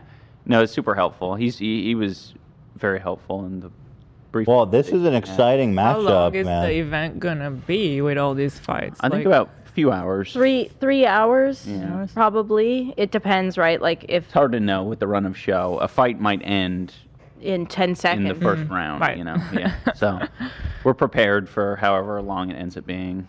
Our commentators are also fucking nice awesome. nice Pretty good names. lineup. I'm so Critical and excited. XQC. I'm actually not familiar with S-Fan, but I know he's big. Yeah. Right, Love? I mean, Love's all into Twitch. Yeah. S-Fan's big. Oh, yeah, and we obviously got Chills involved since he couldn't fight. We Yeah. wanted him to be involved in That's some way. nice. But yeah, I love those dudes. Well, this is very exciting. Yeah. I have Dad on Discord if you want me to Yeah. bring him in real Yeah, quick. let's bring in All right, Dad. one Man. second. Let's talk to Dad. Get him on the line here. We got Dad calling Wait, in. it switched sides. Yeah, why they switch sides? Here, let It me depends on who you clicked on. Yeah, who your player. let me get some intel on Matt Watson before I talk He to makes Dad. good music, too. Yeah. You can see his diss track. His diss track to Who's Dad. down there. Oh, he made a Dad diss track? Yeah. Yeah. Oh, shit. Yeah, they've been Yeah, going it's right- hard with their beef. The first video. Yeah, down here. Oh, this? That's the Yeah. one. Now, if I play a clip from the show, are you going to sue me, or is that kosher? The show? Or Like from the the event? Yeah. All right. I Good mean, I'm gonna be. question. Highlights talking are to allowed Moment to House. go out Sorry, from my what we know. Yeah. Say what? Highlights are allowed to go out from what we know. Like you can't obviously You're not play going the to whole- sue me? But that's like Moment House. Like Yeah, it's the, not the us. It's streaming the streaming platform. partner that controls that. Okay, well, let them know that I don't fuck around. I'm already being sued once. All right, we have Dad on the line, I You let believe. Moment House know. You there? I'll be watching some clips from this. Dad? Dad. Everybody's asking for their Dad? dad right now. Dad. That's Theodore at home. Dad. Daddy. Is that- do I Dad. hear him, or is that Keemstar somebody? That was Hi, King. hi. I'm here. Oh my Oh, God. it sounds so Quiet, hold on. sinister. Yeah, what Sounds a evil. sultry voice. Yes, I'm here. Sorry, I'm talking on a e-phone and it's giving me some errors. What's an e-phone? It's made by company, the company I work for here in town, USA. What's happening? An e-phone? Like a mobile phone? Like a smartphone? From Town Yeah, it's a USA. cellular device from my Oh, company. okay. Sorry, but I'm all set now. Okay, Nathan, first of all, nice to meet you. This is Dad. Or is this Dad or Nathan? You're speaking to Dad. This is Dad, but I have all Nathan's memories, so I can answer anything you want. Okay, Dad. Now, who's your children? Who are you the dad of? So my daughter's head blew up last year. You can see it on my YouTube, so she's no longer with us. Her name was Daughter, but now I have a new son named QB, and he's developing well. Thank you for asking. Okay. Interesting. Now, this guy, I Matt. gotta say, I'm a huge fan of the show. I watch all the time, and this is a legit honor to be on, and AB all the way. Yeah, AB all the way. I don't know if you heard the last time you were on, I was singing your praises because I've been watching your videos for a while, or I've known about you for a while, back at your dancing videos, and I love it. I always loved it. I was one of those videos back in the day that I would show my coworkers and friends and stuff, you know? So Thank you. I saw that episode where you were talking, and I was losing my mind. So That's thank you so very, cool. very much. So this guy Matt Watson's been talking mad shit. What are you going to do to him?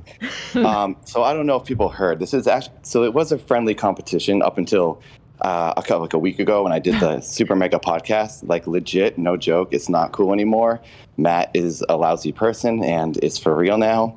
he insulted Nathan in his scientific haircut, and I'm not down with that. So I don't really have great things to say about Matt Watson. What's the worst thing you got? I think. What's that? What's the worst thing you'll say about Matt Watson here today? He's a drug addict, and I'm going to snap him out of it when I knock him out. He does kind of look like a drug addict in that photo. I will say there is only room for one pop star on YouTube, and that's Dad. Dad is the number one pop star, and Matt and all his lousy songs will be erased from the internet after this fight. Okay, well, hang with me a sec. There's a 1-minute diss track here he made about you. I'm going to watch it, okay?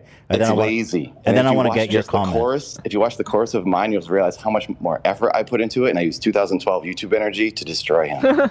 Oh, so you made a diss track too? Oh, so let's watch. Who made the first diss track? Him? Matt. Matt did. Okay, so let's watch his diss track, and then we can watch yours, okay? Okay. All right, stand by.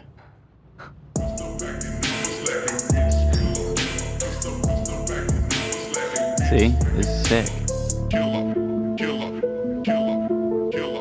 He's pretty vascular. I'ma drop in, put you in a coffin, just made a profit off it. Betting that I'm gonna be king when we do our little square dance with the gloves and a big ring. Nathan, yeah, them bones be aching, huh? Dirty old man, couldn't even figure out your age with the carbon date. Hello? Oh shit, it's the nursing home, and they're looking for a ball motherfucker who forgot to take his pills, and they really want him back by supper. A little bit of a Limp Bizkit thing there, eh? Totally. Are you intimidated by the Limp Bizkit backing voice there, Dad? And am I intimidated by his cliche, on the nose, generic rap that everyone? This is like something the FaZe Clan would do. This is just so on the nose and lame. That's a good point. Be original. Be original. Maybe he should change his name to FaZe Watson, eh? Yeah, I agree. Yeah, I mean Blaze Watson because he's always in a cloud of drug smoke. True. What kind of drugs do you think he's using? No, so the whole thing is the audience, the Super Mega audience knows he does crack. And I was at the Super Megaplex, and I saw these crack pipes, and I was very uncomfortable.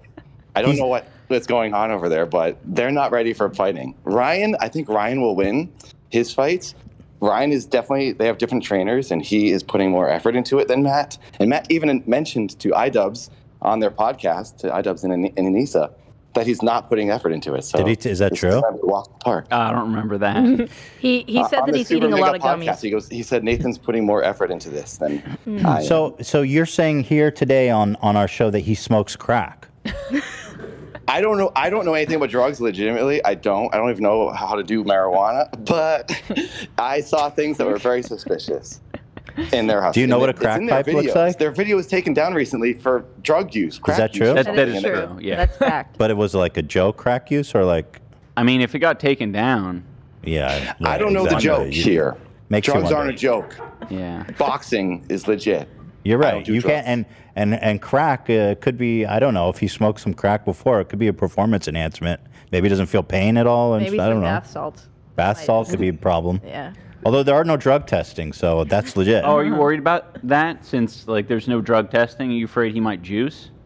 Even if he did steroids, his 100 pounds, he'll gain what? Even if he doubles to 200, he'll just match me. I'm not worried at all. That's true. Okay. All right, let's continue. Let's continue this Limp Bizkit rendition here. But I can't lie, you got good muscles and I'll give you that. Oh. I got a better reach and I'm tall, so yeah, I refuse to lose to a dude who got anime tats. Is that true? Do you have anime tats, Dad? All right, Dad's a bit of a weeb, I'll admit. I got Misato. I got some pretty rare 90s anime tattoos on my human skin, so I think it will. I have Hajime no Ippo, the greatest boxing anime in the world. I have One Punch Man tattooed on my body to fuel me. You can get behind take that. Me. Oh yeah. Yeah. You I can't, think you can't beat anime tats are Saitama. You kind of look like One Punch Man if you. Thank you. If you I cleaned was the One Punch dome Man for Halloween 2 years ago, so thank you. I'm a big fan. There's nothing wrong with that. I love One Punch Man as well. It's like the greatest anime ever made, and that is my agree. motivation. Matt's motivation is doing drugs and crack. He just cocaine. wants more drug money, more crack money. Pretty much. Okay. Okay, Nathan, I could see that you're visibly shaking. I'm the big bad wolf with the teeth. I'm a brand new Porsche you're trading. And I heard that back in the day, your first job was the guy who digs the graves. So if you think I'm the one that you wanna box, he's a shovel, Nathan, pick a spot. It's possible to interpret that the shovel's for his grave. Oh, that's true. Pick a spot. Yeah, if you're the Me. grave digger Yeah. and he's giving you a shovel. Oh. That's true. Yep. He because already gave up. Nathan's last job was he was an actual grave digger in Massachusetts before he moved to Los Angeles, and so he's making a jab at a public service that Nathan was offering for people who are mourning, burying their loved ones. That's that's hard to do, and he's making fun of that. Yeah, that's not good. Right. We don't like that. Well, so here's cancel your Matt Watson, everyone. Cancel Matt All right. Watson. Hey, here's your response. I think you could skip. Also, my song features his best friend Ryan from Super Mega and Alex Updog. His two best friends decided to come onto my song because they know how bad Matt is. Wow, that So is he also hardcore. doesn't really have real friends. No, Sounds like a loser to me. I mean, look, he needs to change his life. I think this is good. Anisa and Ian brought him on because they know this is what Matt needs to. This is an intervention. Yes. This whole event is disguised. It's just an intervention for Matt Watson. All right, so I'm going to put on your diss track now, and let's see. Let's do a comparison here. It's a bit long, so if you wanted to skip to like So now 1:15, it's 1 minute 20 seconds. I think what he's trying to say is it's boring in the beginning. 1 minute 20 because seconds. there's a lot of setup. Okay. I just want you to hear the hook and what a real diss I'll track watch is. it all. I'll watch the whole thing. Disappointment track. I got a minute. Okay. I got 1 minute for you. As long as you get to the chorus, that's what matters. Okay.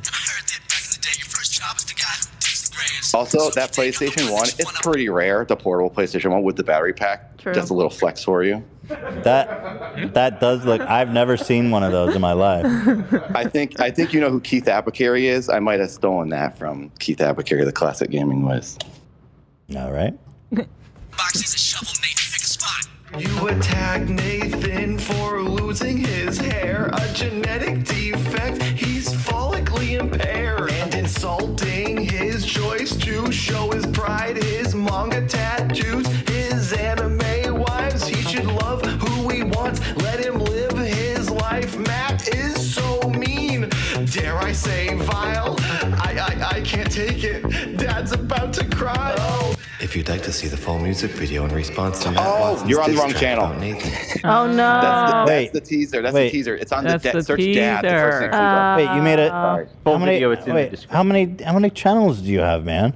There's just two. There's Dad and Nathan. I'm Dad you're talking to. I'm Dadbot. And that Okay, was so you made a Nathan letting people know trailer. the song is Oh, this on. is Yeah. 5 minutes. Yeah, this you're asking a lot now. Sorry. I know that's why I'm saying skip to 1:15. All right, so I'll skip to 1:15. You're gonna hear the same thing all over again. That's okay. So 1:15. let's do 1 minute. I'll give you a little grace.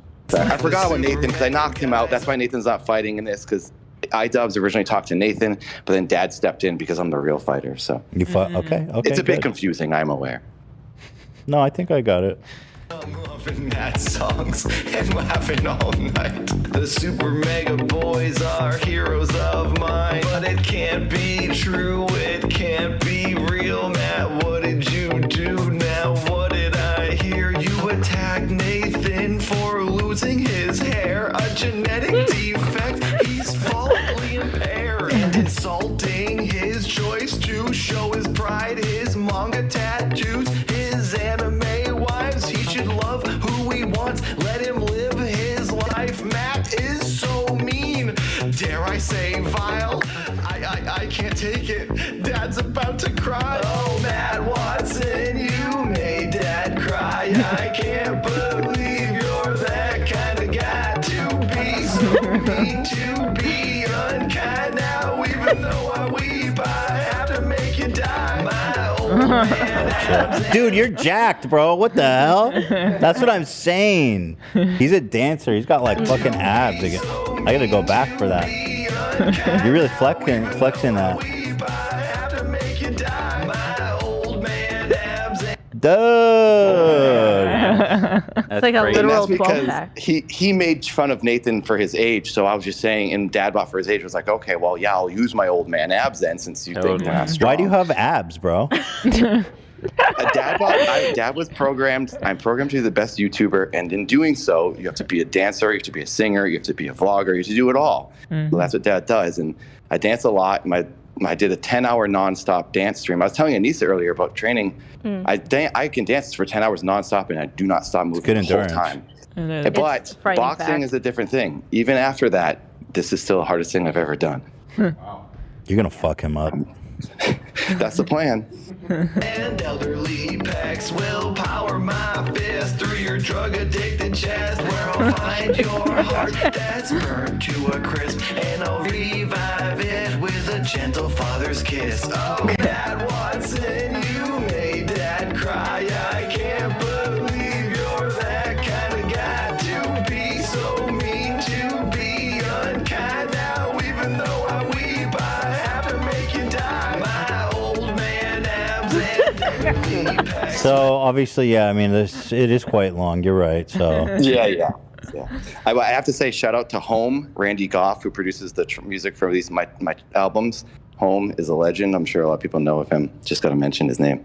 We got merch already going on for the boxing event. Yeah. Love that. It's my Matt Watson Tombstone merch is selling better than any of my merch right now. So, oh, is that right? It's 90% Super Mega fans. That's awesome. Are you worried you might have people returning the merch after he beats you? All sales are final. Oh, come on, Ian. How dare you? What is this dad channel? It's the best thing I can say. People make the comparison. I disagree with it, but for those who don't know, the closest you could say for my channel is it's like the father of Poppy, but it's very different. I'm a pop star. I don't know if you want that title because that girl definitely. No, it's very, very different. But had a people who bad don't know childhood, just you know what I'm assume saying? that, so I just kind of say it. I know, I'm kidding. Okay, let's get a little taste of Dad. I'm actually just curious. Dad. I'd say watch Diane. Search Diane on my channel. That's the best way to kind of intro. It's Diane featuring Yella. It's one of my most. Just Diane Dad. If you search that, you'll find it. Dad feels. Yeah, that's my channel name. Oh, but there's two of them. You want Dad? Anisa, Dad feels. Hi.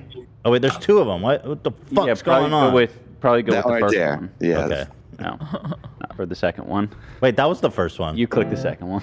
This is the. You haven't been on YouTube in ages. No, I clicked this one right on that. With the lady in That's the not- one with the lady. I'm talking this like is in Dad Feels order, Good. This has chronologically. Danny Chronologically. Brown. 1, 2. No. How's that? The most. Wait a minute. The one you clicked, Ethan, is 3 years ago. The other one is 1 year ago. You're actually right. Well, it's sorting it by. Okay. Do the one with the That's 3 lady in the years ago. still. Okay. Okay, boomer. Dad feels confused. Dad love life gives Dad reason to have life to keep breathing. Cheryl, the woman, keeps his butt moving. Dad heart's pumping when he's mom smooching. But Dad does wonder why he gets feelings when mom's friends over. What is the reason? Her perfume lingers on Dad's fingers when exchanging greetings. Is his sniffing cheating? Daddy's trying as hard as he can to not think about mom's friend I don't know what's happening, but I like the dancing.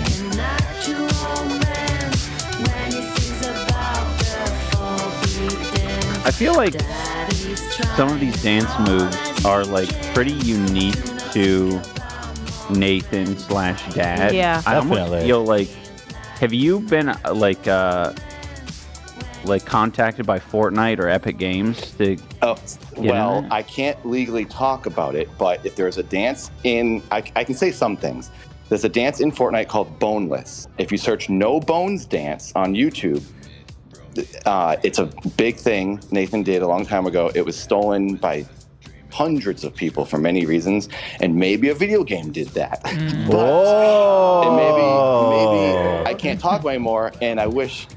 It sounds like Daddy's about to get paid.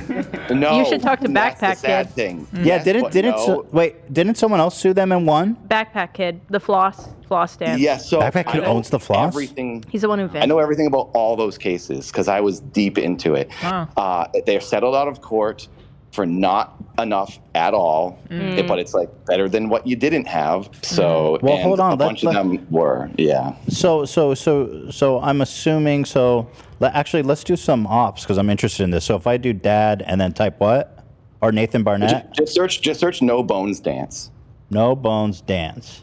Yeah, you're right, Ian. I mean, you have a very unique dance style that's pretty much So this is from. So you might need to mute that 11 one. years ago, eh? Muted. Mute this. You mute the Yeah. music. Thank you Mute for it, the but heads you can up. see the dance. Yeah, thanks for the heads up on that. Yeah. Okay, so all my music is okay. You can play my stuff. I do like this. So that has made it's if you search party as a GIF, or if you search so many words, it's the first thing that comes up. So I always say I'm the A-list celebrity in the GIF world, which is below movies, television, commercials, internet. It's like bottom of the barrel. Oh, okay. Oh, I know this dance. Right.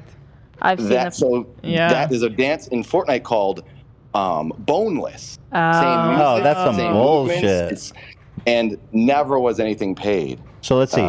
Boneless. Link in the Discord. Dance. Like love that exact. Oh, so Yeah. you know what? You know what, dude? Why they gotta? They make so much money. Why they gotta steal this shit? They could easily Actually, just if there contact was you. residuals, I'd be a millionaire for sure. Well, yeah, and you should be. Like, why should they be ripping off? Why And should this they is should be ripping people off? Still to this day, trying to make rent by getting 1,000 views on YouTube, and it's like 20 years of this, and it's like I'm still here. But if I just gotten tagged in things, like that guy F Jerry on Instagram, notorious, he would always post my stuff. I never got tagged. piece I of used to have shit. Yeah, tags. we know about those Broken. guys. I tried, man. I made a whole video about those Yeah. fucking scum. Yeah. And Yeah, they my just whole kept life doing their has been thing. stolen for 20 years, legitimately. So honestly, this is the biggest Time to thing in get my life, even this for you in fight. this boxing match with that drug addict. Yeah. Right, Yeah. I can't thank Ian and Anisa enough. Like, legitimately, this is the biggest day of my entire life. Like, it's all led to this. That all the failures and all the stealing, I'm like gonna show everyone. Like, I'm still around and I'm not stopping. 41, and I have more energy than everybody. This is gonna make me cry. Yeah. No, dad forever, bro. Yeah. The love of my life passed away 9 months ago, and like Who did? Wait, what? I mean, yeah, I'm like, it's been Wait. really hard. Who passed away? The love of my life. I'm not trying to get into any weird stuff, but like I'm just talking to you guys. I'm getting amped up right now, and this is legitimately going to be the biggest day of my life, and I'm going to do it for her. So, and I'll ever get redemption for everything that's happened to me over 20 years. Oh. So, Can I ask what happened? it was very unexpected, and we didn't really know. I don't want to say like how, but it was just very unexpected and a surprise and a shock. And I have her dog here now, and it's just dang. It's been gnarly. It's just someone you were with for a long time. Yeah, Were you guys 10 married? years, but then No. it was like off because she needed to just be away, but we were still best friends and like talked every second. And the last thing I talked to her, I was on America's Got Talent last year and doing the dances you just saw. And that was the last thing I talked to her about, was showed her the trailer that came out. They were using me for promotion on Jimmy Kimmel, like everywhere. And it was like my image. Simon Cowell was talking about me specifically. And if you search Keith AGT, you can see it. And the last thing she said to me was, I sent her the still. I was crying on the show because I was crying because I wish she was there. And I texted her right after, and I was like, I wish you and Frankie were here. And that's the dog who I have right now. That like we were the family. It was like the three of us. And I was crying my eyes out on stage in front of the judges after I danced because I just wish she was there, and I was there alone. And it's just like I'm a very emotional person anyway, so I kind of get worked up. And I sent her the picture because she knew why I was crying, because she wanted to come to the second round. And I sent her the picture of me crying, and she said it's beautiful because she knew the whole deal. And she's like, I'm coming to the second one, my second performance. So I made it to the second round, and then she passed away. So I was at the second round alone with her, and the whole thing fell apart because the producers like totally messed with everything and didn't let me do what I wanted. And I looked like an idiot. And anyways, I'm on a tangent here, and I know I don't mean to like derail your show, but this fight will be everything for me, and I'm gonna come out on top, and I'm not messing around. So Matt, you're screwed. Sorry. I'm so sorry. Yeah. That's. I tend to ramble, and I just don't want to like get up. Don't worry, I'll cut you off if I need to. So, well, that's very. My friends that's are very definitely sad. losing their mind that I'm on the show right now. So. Well, I'm very sad by that story. That's just that's the worst, man. It's been rough. I mean, everyone goes through stuff like this, and I don't mean to like, It's not true. It's not important and special, but I know it's just part of life, and it's just very early, So. Mm-hmm. Anyway. Yeah, I think she's amazing. Yeah, I think it's important people hear, everyone's journey, to get here. I think that's like, what we want to emphasize a lot, and I appreciate you sharing that, Nathan. Yeah, I think you guys are doing a really good job. Like Anisa and Ian are like, this is amazing. Like this is not like any of those stupid other fake YouTube boxing events. This is like real people, real things, and I like that they're saying it's all about the journey and like the respect for boxing, because the journey is it. Like they were saying, every fight is a story. And like, not everyone's going to be able to see that. And luckily, Ian's putting on a documentary, so you can get a taste of what's going through. Is it about all the fighters?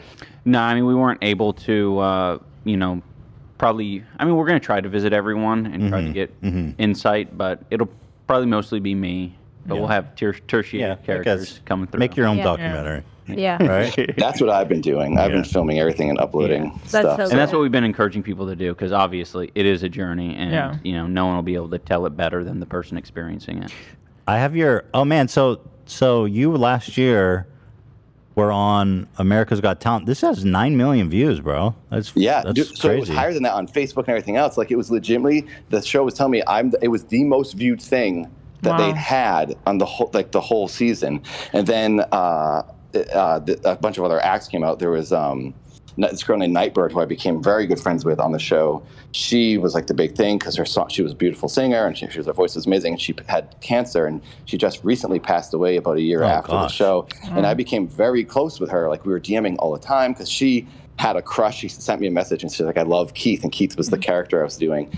And she's like, Keith, please marry me. And we became very good friends. I was supposed to visit her 4 times, and it just never happened because she had to keep going to the hospital. So like I became very close with her, and I started talking to her about the girl who passed away in my life, and now she passed away. And it's like, dang, man, this whole year's been just so sad. But yeah, it had the most views, and it was amazing. And it was like such a high. But then I felt so ripped off because of how I was treated and all the behind the scenes stuff. And I can't even technically talk about it because like you can't make the show look bad. But like, fuck them. Wait, let me watch it. It was really crappy. Wait, you got to tell me everything. Hold on, I want to watch this dance. Can't. Or whatever you can. I'm going to ask you questions, and if you can't, I can because I'm not on the show anymore. It was just more of a matter of like, the fuck they gonna do? They make you think they'll sue you, but they really aren't going to. But if they fucked him over, the man has a right to speak up about it. If he's got a story to tell.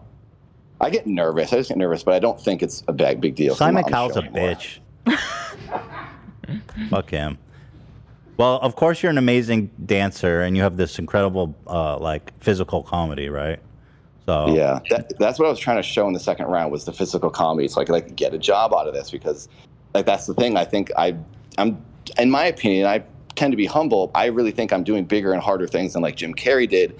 Like I'm getting legitimately hit by cars. I'm dangling on this freeway out of my car. I'm doing legit stunts. Wait, that's what you did on the second one? Not a freeway, sorry, but like I'm doing things that I don't have the stunt people to help me and keep me safe, and I'm taking my physical comedy to the next level, and like trying to do clever things with my physical comedy, but I just never get that push or that like I'm an actor and I have an agent and all that stuff, and I'm going out, but like I didn't get my living color to like really jump off, spring me off. So I'm still going hard with it. So this was my opportunity to try to show that to the world, and like, okay, let's hire this guy to put him on an NBC sitcom or something, and it was right there. And then it was clear I was just used to be the weirdo in the beginning, and then throw me away when they don't need me anymore, because they really botched my whole act and kept injecting things they wanted me to do, which messed up my whole routine. It was just a disaster, and like it wasn't at all what I wanted to do. So you had this big plan for the second round, and they were like, and they were like, no, you got to do it. You got to put in these certain elements that you didn't think would work. Yeah, I had 3 different angles that would have worked. Would where do I that. changed character. That was one that would make the judges go, "Wait, is this the same guy?" Like they wouldn't even know it was me. And then, then at the end, the reveal would be like, "Oh, this has been the same guy through the whole season, and his actual talent was acting, which you can't really do." That's so stupid. That's what they wanted you to do. It was an idea of mine. That was one idea. The first original idea was just Heath dancing again, but keep it very simple, under a spotlight. He's dancing, and just focus on the moves, kind of like a Napoleon Dynamite type thing, so the mainstream audience can get it and understand it. But they so no, you need to wear like a shiny, glittery suit, and you need to wear like where do they even get these ideas? Sunglasses. So weird. And I was like, well, the character doesn't do that. The character gets his clothes at CBS. Like he's mainstream. It's TV about is him awful. being him. Yeah. And they really wanted to hype it up, and they had all this like stuff falling in front of the lens with balloons and the camera movement, and you couldn't even see me. And they're like, you got to move all around the stage to all these points to hit these spots, and that took time away from actual dancing. I had to literally travel and run across the stage And it became a disaster. It was just a cluster, and it didn't work. And it made me look bad, and it was perfect because then Simon could say what they wanted him to say, like, oh, this was a disaster. But if I just stood there and danced and focused on the moves, it would have been like, oh, this guy can still dance and do crazy stuff. And I was going to throw a backflip in, which I did at the end, and you couldn't even see the backflip because they cut the camera. And I was like, this is a disaster. So anyways. That's not cool. I've heard lots of things about like this type of TV, like Shark Tank and all the Idol shows and all of that. They're just so they do so much behind the scenes that are that's just bad. Even our personal like journey with like trying to get traditional media involved with this, we've had like quite a few people where we're like, this is not who we want to hire. We had to go through like quite a few. None of them get it. They all have like their weird It's way. incredible, isn't it? How and like these executives that fucked up your routine, they get paid so much money. I know. For what? What did they do? The worst part, so I had this one producer who, like, usually on all reality, you have like a producer that sticks with you the whole time and they work with you. I like thought I became friends with this guy, and he's like, he worked for WWE, and I had done some stuff with WWE, and he saw my WWE stuff, and he's like, hey, I'm a fan of the character. I know all about it. I know your stuff you did with Dolph Ziggler. So I was like, oh, this guy gets it. He's cool. And they really make you think like they're your friend, and like, okay, this guy's in like every other LA producer or every Hollywood producer. And then when he took a picture with me before I went out, and he only took a picture with me and this other magician who got cut. So I was like, oh, I didn't see him take pictures with any other contestants he had. But after the fact, I was like, oh, he took pictures because he knew who was getting cut, and it's supposed to be a real actual vote. The audience was supposed to vote. Oh, what the fuck? And then he didn't even say goodbye to me after. He didn't even come up to me and be like, hey, it was great working with you for 9 months. Whoa. He didn't say anything to me. I was like, okay, screw this place. These people don't care about me. It was planned. He knew who was going, and they got what they wanted. So the pretense is that the audience votes. I have other reasons why in logic that really shows how the votes do not count. There's this whole long, I can't get into it because it's just too long of an explanation. But like the time zones, West Coast votes don't even count technically because New York is watching 3 hours earlier. So it's like they don't even mention that in the lower thirds or anything to like say. So it's just like, how does this even work? But whatever. It's reality TV. What do you expect? The thing is, I walked into it not being excited. I was like, whatever. It's some views. Maybe some people will subscribe to me. They don't tag you. They don't put you in the description. They don't do anything. So it didn't do much for me until I commented and hoped it got pinned or hoped that a lot of thumbs up brought some people to me. So that's like me basically scrounging for subscribers. And I felt like a loser. And it just didn't do much for me because they just don't really care and they don't push you. They don't promote you. Yeah. And then I got excited thinking, my life might actually change. I might get NBC. They talked to me like, oh yeah, we can get you a first look deal with NBC. And like I've been in LA for 16 years. I know how it works. I've worked with many networks for many years. And I'm thinking, all right, sure, pal, sure. And then I start getting excited thinking, oh, well, I'm on Jimmy Fallon. And now I'm on every talk show. They're showing my clip only. Like, okay, they are taking me seriously.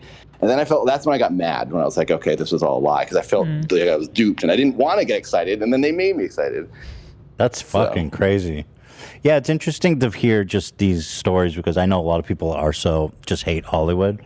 I've never really dealt with like the Hollywood mechanic, because we've always kind of done our own thing. Right. But that's terrible. That's fucked up. Reality is a whole different thing, though. Like, I work with Comedy Central and Adult Swim a lot, and like it's different. It's more like creative people crafting some sort of art in some kind. But reality is like, take anyone you can, slap together a product, not like a show of any kind. So it's like you kind of take it with a grain of salt. But I just got excited because it was so many views were coming in so fast, and my Keith's Instagram was actually getting looked at, and.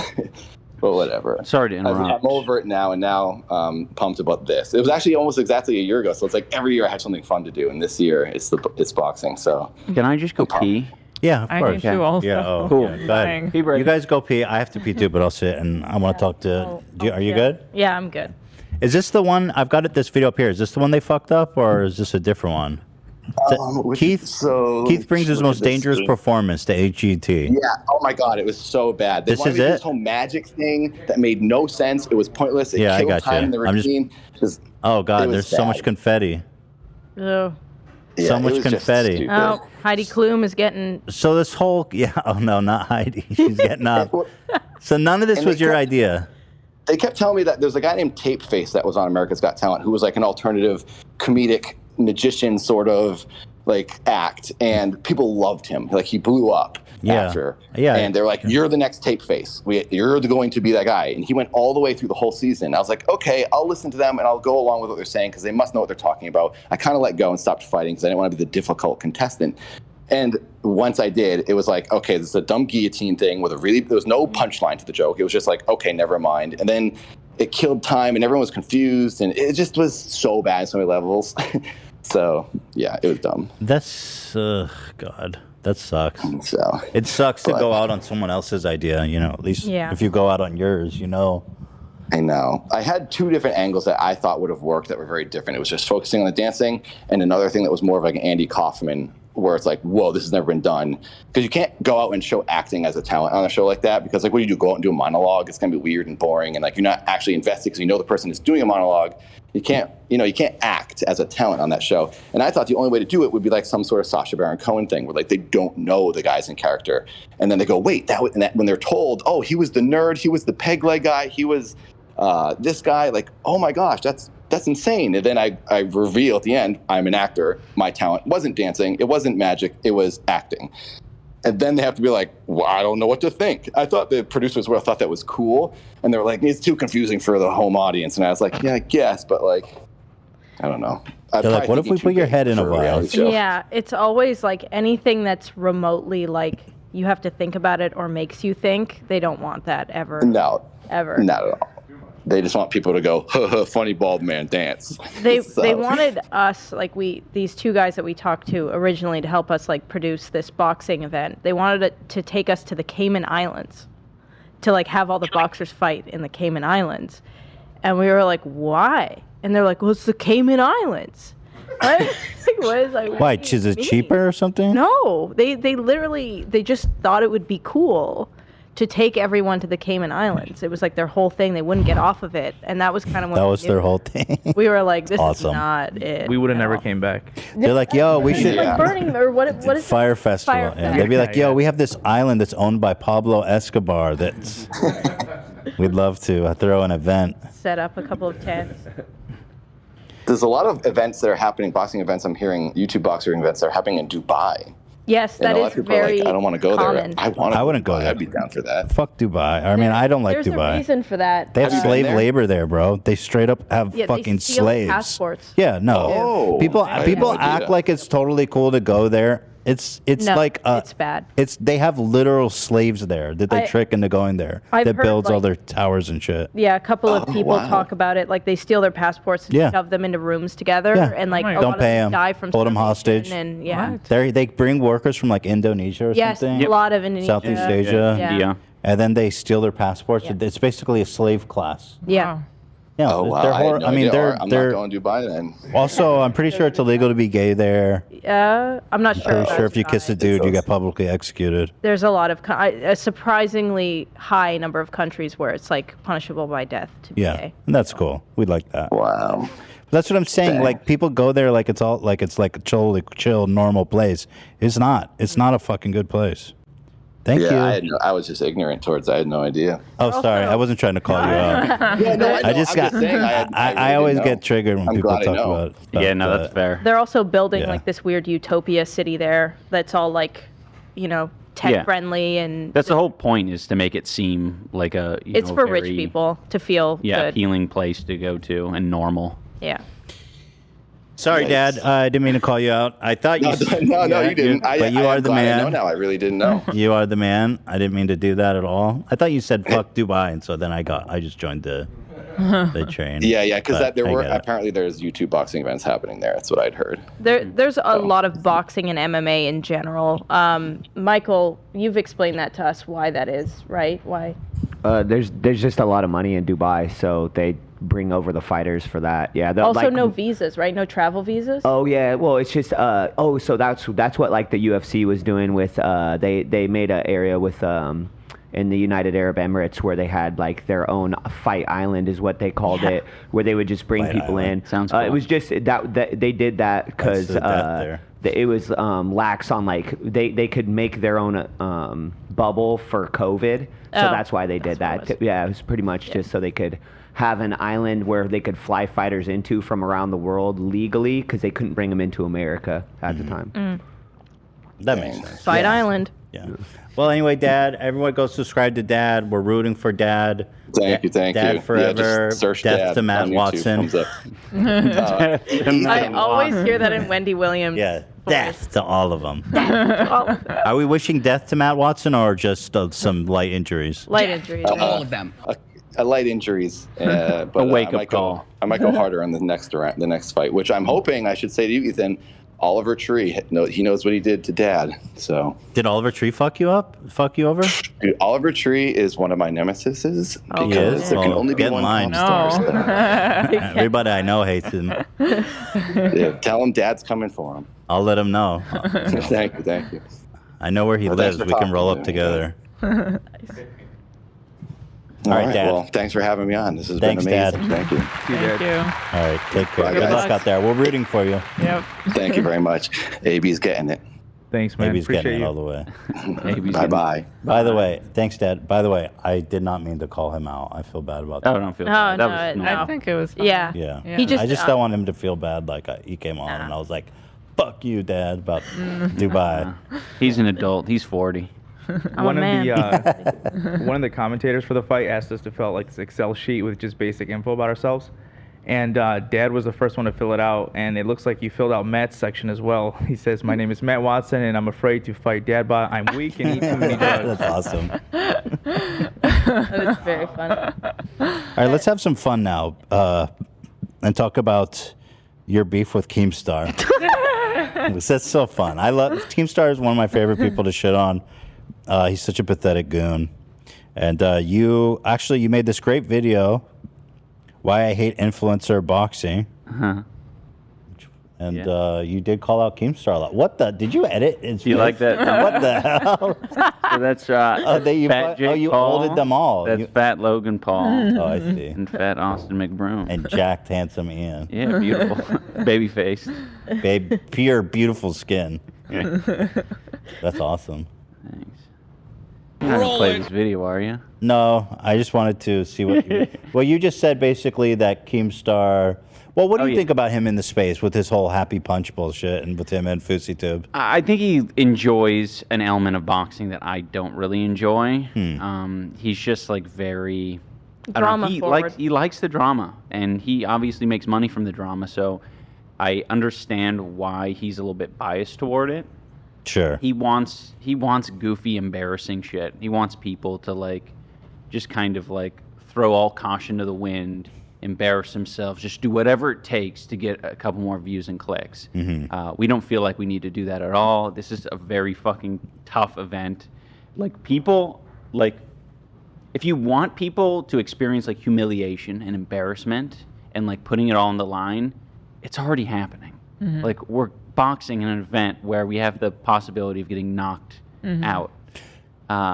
You know, It's and also that's- like it's way more like he wants Jerry Springer. Yeah. Right. Right? Like that's kind of like Jerry Springer but with like severe head injuries basically.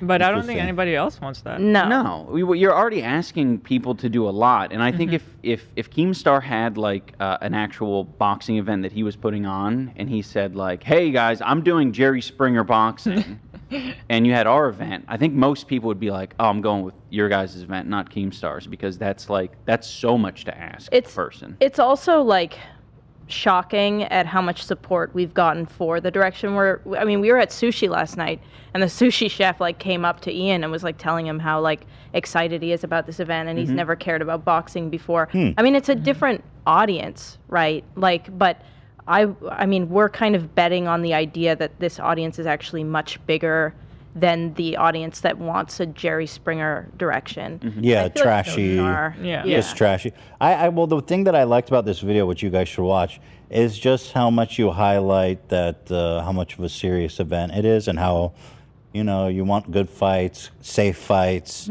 and like I actually thought you made really good points, not just to trash Keemstar, but just to say like, this is what he wants, which is trashy and lame and pathetic and like. He's a loser, and like nobody will ever love him, stuff like that. And then you were like, You know. Well, and he can the only women will be with him are like 18 because they don't have enough life experience, stuff like that. And then you're like, well, our event is actually super professional. The fight itself is enough. And I think that's a good point. You have to be 18 or older to fight. Yeah, so that would exclude his friends. Also, like, the big thing is like we have so many creative, very successful YouTubers and Right. Twitch streamers that we know can do really cool, like WWE level, like interesting stuff. Like even like if you look at Ego Raptor and like Harley's Trash Talk, it's funny. Yeah, like, I'm sure. I did a thing, and Odd Ones Out Trash Talk on Twitter is funny. Like the clips that Ian's uploaded are. Yeah, these are all a bunch of super talented. Yeah. And you're not going to attract like actually serious talented people if it's like fucking knock him out, pussy, no gloves. It's also like a lot of weird mixed signals. If you look at there's a clip of I think it was Fuzi and Keemstar doing a press conference for YouTubers versus TikTokers. Super awkward. That was moment. the Austin McBroom one, right? Yeah. Very successful, by the way. There was one of the creators who was like called out like in the press conference and like embarrassed because he had texted his opponent like, you want to like start this like beef, this fake beef or whatever, because they were obviously feeling the pressure to like, promote it. this And- train wreck. and they don't give them options. It's like, no, you gotta beef. That's the only way to do it.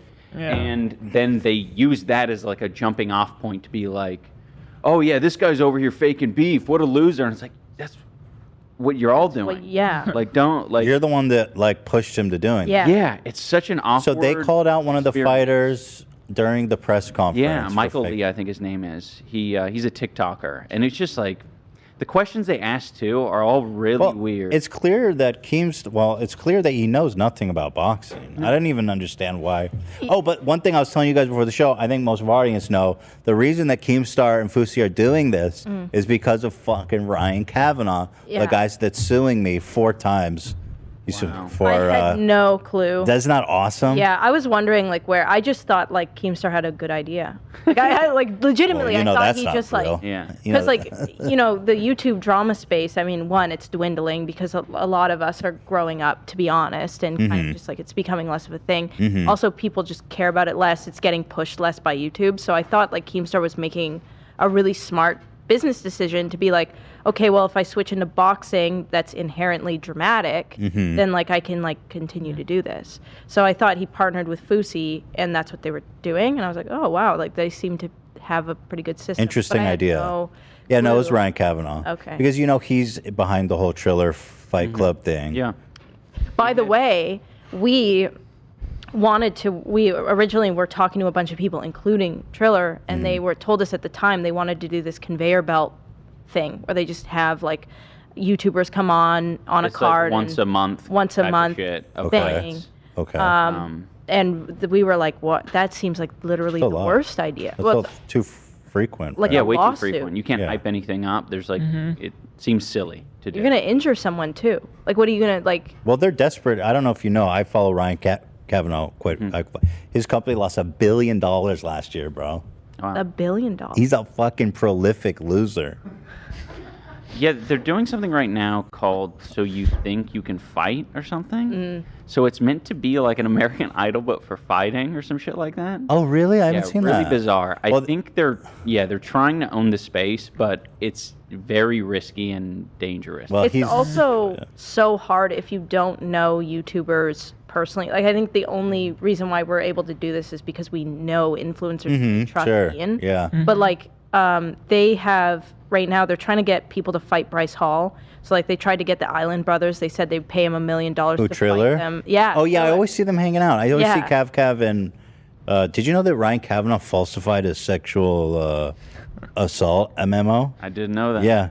No, it's What? not even. It's not even defamation to say. It's on record. Really? Yeah. When he owned a huge film production company, Relativity, which he bankrupted. Like he utterly bankrupted that company. He went. So he's a horrible businessman. But what's interesting is that during the bankruptcy, he hired a president, super high paying job, and he wanted to fire him without giving him a severance. So he falsified a memo saying that he had been sexually harassing people at work, so to give a pretense for firing him. And then the guy sued him, and they found out when they audited and questioned people that Ryan Kavanaugh fucking falsified that document, bro. The last person to falsify the document, his name was Cav. So now we call him Cav on the That's show. sick. Yeah. He doesn't face any. What is Well, he lied under oath, and they settled out of court. He had to pay him like $11 million or something. Yeah, he's a fucking piece of shit, actually. So But I like to say that any chance I get. He's suing me 4 times. They're trying to get. They tried to get some buzz about Ben Askren, like Bryce Hall fighting Ben Askren, and then What? Who's gonna watch that? Like Ben Askren's already got the biggest L ever. I would watch He's the like, Island okay. Boys and him fight though. Apparently Both at the same time? Now that's a fucking fight. One right after the other. Okay? Oh no, I want 2-on-1. Yeah, That's what I. 2-on-1. Yeah. When we went to the Jake Paul event, we were sitting on the floor, and all of a sudden we just heard like booing, like in unison booing from. Was it Ryan Kavanaugh came out? No, Oh. it was the Island Boys, and they were walking on the floor, We saw and we that. were so confused. We were like, "Why is everyone?" They were throwing drinks at them, like, "Oh my god, that is." Wait, why does everyone hate them so I much? don't. I don't Thought they were remember. kind of goofy, but I think they yell at their girlfriends. Oh yeah, Oh, yeah. It was yeah. around that time that all those clips surfaced. Well, he got his ass beat by his girlfriend. Apparently, he hit her, and then there's just a video of him crying and begging her. Really? One of the Yeah. Highland All of Boys. them, yeah. Yeah. Actually, something about Ryan Kavanaugh, since he's in the boxing world, it's kind of relevant. If you type his name in Google, he just gets the. I don't know if you've seen this, but this is important. So if you type his name in Google, actually the second website that pops up is one that we made. Does Ryan Kavanaugh look like Harvey Weinstein? Oh, I remember that. Yeah, so it's number 2 on the search results. It goes between 1 and 2. And I love that. well, it turns out the public is confused. On a poll we took of 10,000 voters, Oh shit! a huge, like I don't know, 95% said that they do look alike. Here you can see if you slide between them. Mm. I mean, the resemblance is uncanny. Coach, I mean, you're not familiar with any of this. Do you think they look alike? Spot on. It's like Spot on. crazy, right? Twins. Right. Might as well be twins. And then, there's actually photos of them together. You can see Ryan Kavanaugh. He's kissing him on the head. my God. He loves him. Wait. Yep, here they are Those together. photos. Here he is. He loves the guy. But the kiss on the head really says it all, doesn't it? That's crazy. Yeah, it is. He was like probably sniffing his hair and everything. For sure, yeah. He has DUIs, 2 of them. In fact, one has a wet and reckless. One was reduced got to wet and reduced to a reckless. wet and Let's reckless. be Wet accurate and here. reckless? Yeah, that's what happens when you're rich. That sounds like porn. I know. It's a thing apparently. Wet and reckless. I never heard that. People I know, they get DUI. Right. Yeah, we had a DUI run-in recently in our Lyft. Oh yeah, our Lyft driver had a No fucking shit. It was blow into the horrific. shit while he was driving. It was beeping. Yeah, it was going, so bad. We were already late to the Wait, airport. did he get arrested? For our 4 a.m. No. he just okay. So- he had a DUI in his. What happened was we were late to get to the airport, right? The Crazy. Uber, it took like 20 minutes. So we're in there, right? And we're driving. It's a messy car, whatever. We're driving really fast on the Florida highway. And all of a sudden we just hear like, ee! Like this really loud beep. And Ian's like, that's too loud to be a phone. Like, what is that? And the guy ignores it. And then it goes off again. And we see him reach for something, and he pulls. Like, I've seen the DUI, the machine. I see. So he had to breathe into it while he's like on the highway with us. And he said like, I might have to pull over. He said something about pulling over. I so see. we thought that like he had like maybe had a couple of drinks, and we were going to be late for the airport. It was the most horrific. It was the most Florida So thing. once you get a DUI, they install. If you want to drive, they make you check in. Yeah, and if you don't Depending pass, the car shuts off. That's pretty cool technology, actually. Yeah, well, Ryan Kavanaugh, he doesn't drive anymore. He had to get a driver because I think he lost. Oh, his license. Actually, one of the DUIs was a hit and run, too. Oh my God. Yeah. Are they okay? Or is Yeah, no, there was no injuries. Here, I'll read it to you. In October 2008, while on probation for an earlier conviction of DUI, because these have all been cleared by our lawyers, so these are good. Oh, okay, nice. Yeah, these are clean. good. While on probation for an earlier conviction of DUI, Kavanaugh was arrested for drunk driving, speeding, and driving with a suspended license from an earlier conviction. Oh, so there's nothing about the hit and run, but that did happen. He also, since we're on the topic, this is what I was saying. He lied under oath. Yeah. Yeah. What's the Ponzi scheme about? Okay, so this is what he's suing us about. So I'll just be I'll read this. This was approved here. 2019, Elon Spar signed a complaint under oath alleging that Kavanaugh persuaded him to go into business together under false pretense. The suit was resolved out of court. This story was covered by Variety, an article titled "Ryan Kavanaugh Accused by His Ex-Partner of Running a Ponzi Scheme." I see. So he's suing me for defamation. He's suing me for copyright infringement. He's suing me for tortious interference. That one we won already. We're counter-suing him for legal fees. Quite a battle. And he's suing us to remove this website. He's saying we're impersonating him. It's like a hobby, It's a good time. legal hobby. Yeah, it's a good time. So, but I should say, yeah, that it was resolved out of court, and Elon Spar said that he did not do a Ponzi scheme. Yeah. There you go. Even though, by the way, it is worth telling you, Ian, that Elon Spar, under oath, said he was running a Ponzi scheme, but then not under oath said he wasn't doing a Ponzi scheme. Think about it. Think about it. His former babysitter suing him for unpaid wages. What? $175,000 unpaid. It's a lot of babysitting hours. Well, it's a night nurse, so so you have, okay. you know, they commit. It's a big deal. They commit themselves to you for like a year. Yeah, it's a salary, right? Like, Yeah, and then so you know apparently he lost custody of his kids because he's a fucking alcoholic maniac, and then he's like, well, I'm not going to pay you. Yeah, he's a piece of shit, right? I don't know about the custody thing. I'm just assuming that's what happened. He sent me this DM. Oh, okay. I'm just gonna wrap it up here, but here you go, Ian. That is Ryan Kavanaugh is a force of nature. That's Harvey Weinstein, of course. That is Ryan Kavanaugh is a force of nature. Oh, you know what's my favorite thing that we gotta add, love, is that he fucking went to Habitat Humanity, did a whole speech and was honored, and gave him a huge check for $1 million, and he never donated the money. No. We gotta add that. We gotta add. I'm on that right now. There's a whole thing. It's so fucking good. He never donated it, and then they bitched to him. They're like, "Yo, what the fuck?" And he ended up giving him like $10,000 only. He's a good guy. That is Ryan Kavanaugh is a force of nature. Yeah, it's like a bottomless He pit. really is a force of nature, though. It's He is destructive. Yeah, absolutely. Yeah. We also made a game. I don't know if you when you go home later. If you go home later and you want to play the game, you can test your skills. Yeah. So you tell me, do you think that this is that Ryan or Harvey? No, that's Ryan. It's too spelled. Ryan. Ryan? Good job. You guys got it. One more. Here we go. Ready? Go ahead. That's Harvey. Harvey? Yeah, you guys are good. You guys are good. Too thick. Yeah. Last one. Let's see The how you only do. difference is the weight. Go ahead. Oh, that's hard. Ryan. Harvey. Oh. See, that was Harvey. Oh. Nice try. Nice. It's more challenging than it looks. Yeah, fair. The angle makes it harder. I think head on you can see the goiter unique of game. Weinstein. You know, because we're doing a public service. So there it is. If you guys want to go, Google his name, Ryan Kavanaugh. Cool. It's the second one. There. Thank you for that. It's actually hard to miss. So, love that for him.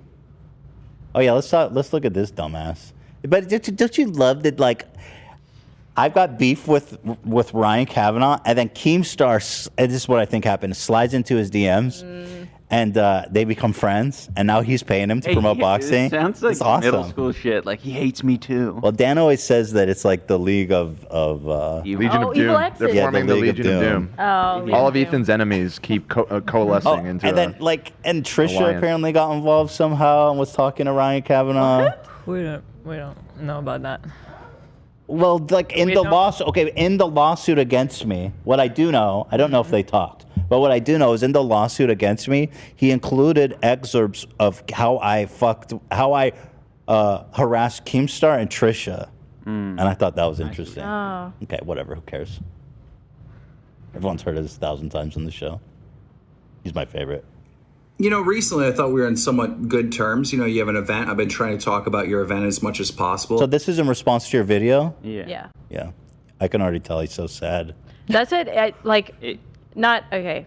You know. I think Anisa has good insight on Yeah, I have a relative with I'm not saying he has BPD, but I have a relative with BPD, and I think a piece of me felt really sad watching this because I genuinely think I don't think Keemstar, like, a lot of the time understands when he throws stones. Like, I don't think he, like, understands when he's doing things that are hurting people. So then when somebody responds with the same energy, I think he feels genuinely like he's being attacked. And then he gets, like, then he's like, well, now I have to fight.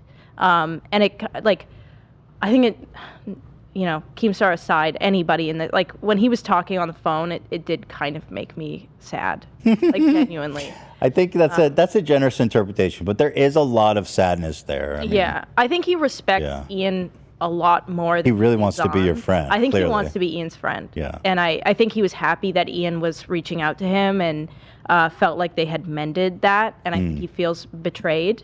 But, like, Ian, I mean, Ian's a critical guy, like, of every, you know, he's going to say what... Yeah, I guess in fairness, like, I'm sure you'll play the video, but the points he makes are, like, they're I guess, valid in Keemstar's world, but I just don't feel like he really... Didn't click. Yeah, he didn't really understand that, like, the things he's been saying, like, it is hurtful to me to suggest that we're, like, promoting the show or the, you know, creator clash in a bad way.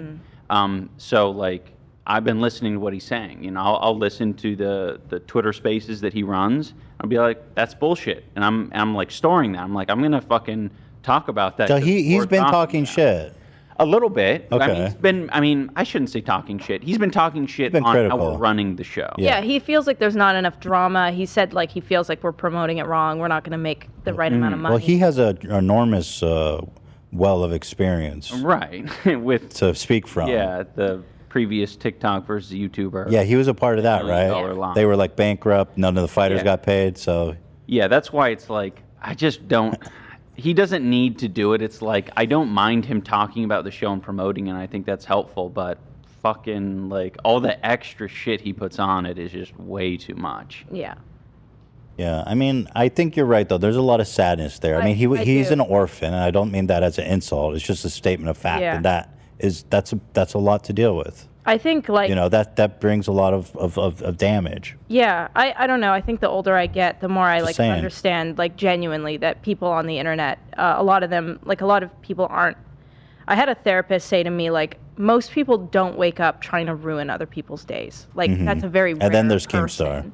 But, like, so you try to interpret as much as possible that, like, when somebody's doing something, even if it's hurtful, most of the time they're doing it as a defense mechanism, even if it's That's really true. messed up. It's definitely a defense Right. mechanism. Yeah, So, like, you're I right. think we actually watched that when we were eating poke, and it genuinely made me feel, I felt sad. What's the poke significance? Poke. Okay. We were Yeah. just, you know, I've got the bowl. I thought you were gonna spit up your fish or something. No, I just, like, I think it's, I don't know. I didn't know know. if I was getting sick from the poke. Yeah, I felt Watching nauseous. the video. It was the raw fish or Keemstar. I just want to say, I agree with Anisa, and I feel like that's where the whole beef with Ethan and Keem started as well. So he I thought do when he agree. came on the show, they would be buddy-buddy. I agree. and when The they problem with weren't. the man is like we had a good time. Or I mean, I was brutally honest with him, but it was good. Yeah. And like I apologize. So he got super mad at me because I was like, I know you guys are mad. I talked to Keemstar as well. You don't like him, but even though you hate him and I hate him too, which come off harsh, but whatever.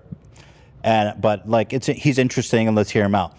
And I was like, he was like, fuck you, you fuck. And I was like, you know, I'm sorry, it was too harsh. I erased the comment. I did everything to like be a normal, and he would just never let this go. Like I tried, you know. It's the betrayal. And then he tried to ruin my fucking life. Or the feeling of betrayal. I'm not saying that you did betray him, but I mean, the man has, you know. Well, anyway, let's watch it. We'll help you promote your event. I had you on the Twitter It's got to be Spaces hard to though talk. to be like, how old is he?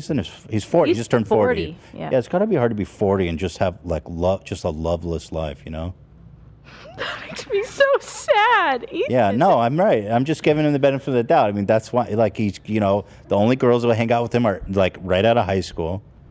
There are some 18-year-olds We in saw high him school. from afar, you know, at you the Jake Paul event. He lost a lot of weight, didn't Yeah, he? he had like a whole posse. It was like a whole train, a parade. There was like, you Of know, a bunch of 18-year-olds? like, younger YouTubers like in their Yeah. career or whatever, and then just him in the middle with like his significant other, Yeah, and then it's like daycare some in the when he back. hangs out. And we had our masks on, so He's we their could- chaperone. We had but it was an interesting sight. It was kind of like seeing Yeah. a wild animal. Did they arrive in a school bus? Is it a field trip?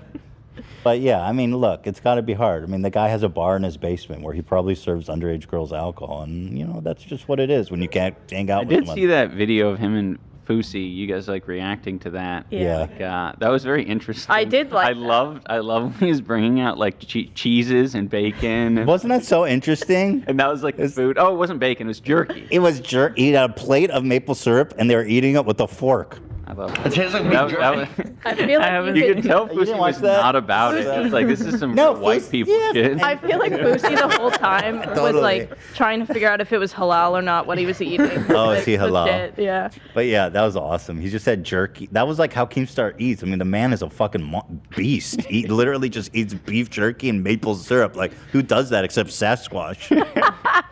He lives in Buffalo, New York. He lives in the forest. He's a fucking Sasquatch. About your event and plug your event.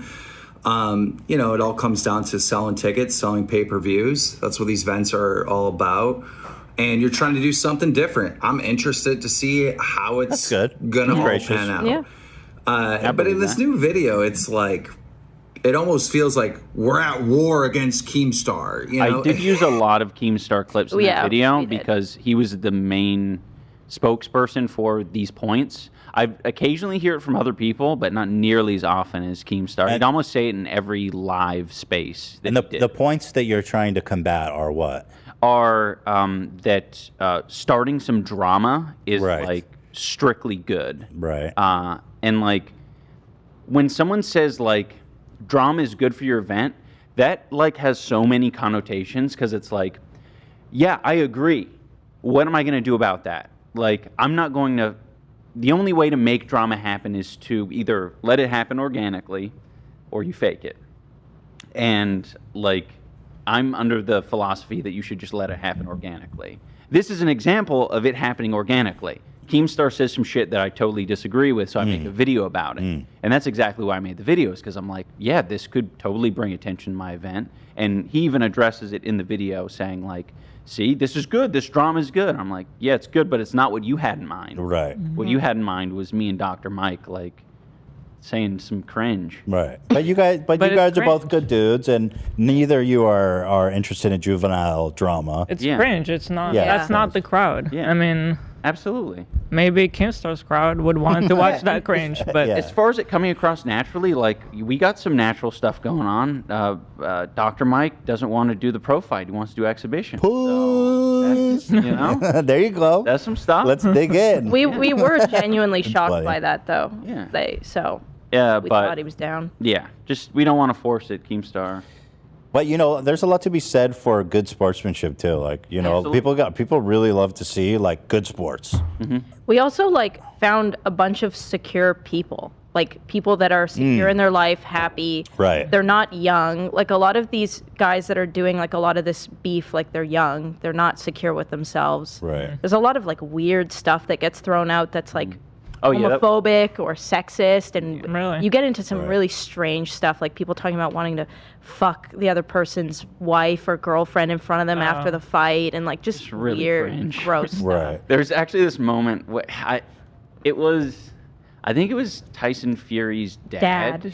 Said some shit about Jake Paul. Yeah. Because it was Tommy Fury versus Jake Paul. You I really wanted to see that fight. Yeah, so did we. It's a shame. And his dad said some shit like, my son's gonna bend over your girlfriend Yeah. or something like that. Yeah. wow. And it was just like, Jake Paul, it was like the best response Jake Paul could have ever gave, which was like, that is super like cringy, like do not say that. Interesting. Super mature, and it was like, Wow, that's impressive. yeah. It was Yeah. like, that was a separation of like, Jake Paul understood like what the level is here, the level of intensity. Yeah. And that was over seriousness the of it. line. And that was just like, all right. But it's weird how often things get accidentally like homophobic, like very like it's Huh. very strange. Interesting. Like they love to call each other gay or Really? like sucking each other's dicks or Yeah. like, but And it's the like in a Showstar way of one, like there was a shame. ton of that. It's so That was the strange. one that was like bad. Yeah. That was poorly yeah. organized. Right. Lots of homophobia. Interesting. Also like faking beef. It's like that guy probably wouldn't have headbutt the other guy if they didn't like rally these two up. To, like, And it was kind of the same thing a little bit with the tattoos that Jake and Tyrone were going to get. Right. Like, what did it have to be? It had to be, I love Jake Paul. I love Tyrone Woodley. Yeah. Right. Come on, guys. Like, I was gonna say, I think with a lot of the drama, people get lost in what sold the fight in the first place. It wasn't the drama that sold the fight. Like when Ian was talking about earlier, it's the journey. So I think people get confused because they see people like Conor McGregor or they see these other people where they associate them with the drama. But it wasn't the drama that made him big. It was the journey that made him big. People saw him come up from nothing to where he was at, and that's what attracted people to him. People were never attracted to the fact when he's hitting an old guy in a bar or these other things like when he throws a dolly through a bus. Like those are things people were only attracted to that because of the journey that the other people had been on or the journey that led it to there. It wasn't the drama itself. And so I think people with fighting, they're like, oh, let's create this drama, which with a lot of fighters is a mistake because there are a lot of degenerates. And if you try to fight, like do those types of things, it's going to lead to bad scenarios. So I think with what Ian's saying, it's like we're selling it for the journey of what these people are going through. And I think that will attract people more than drama. But so many people think it's the drama that sells when it's not the drama. It's people want to they're attracted to the journey of what this person went through, and that's what they either relate to or that's what they're against.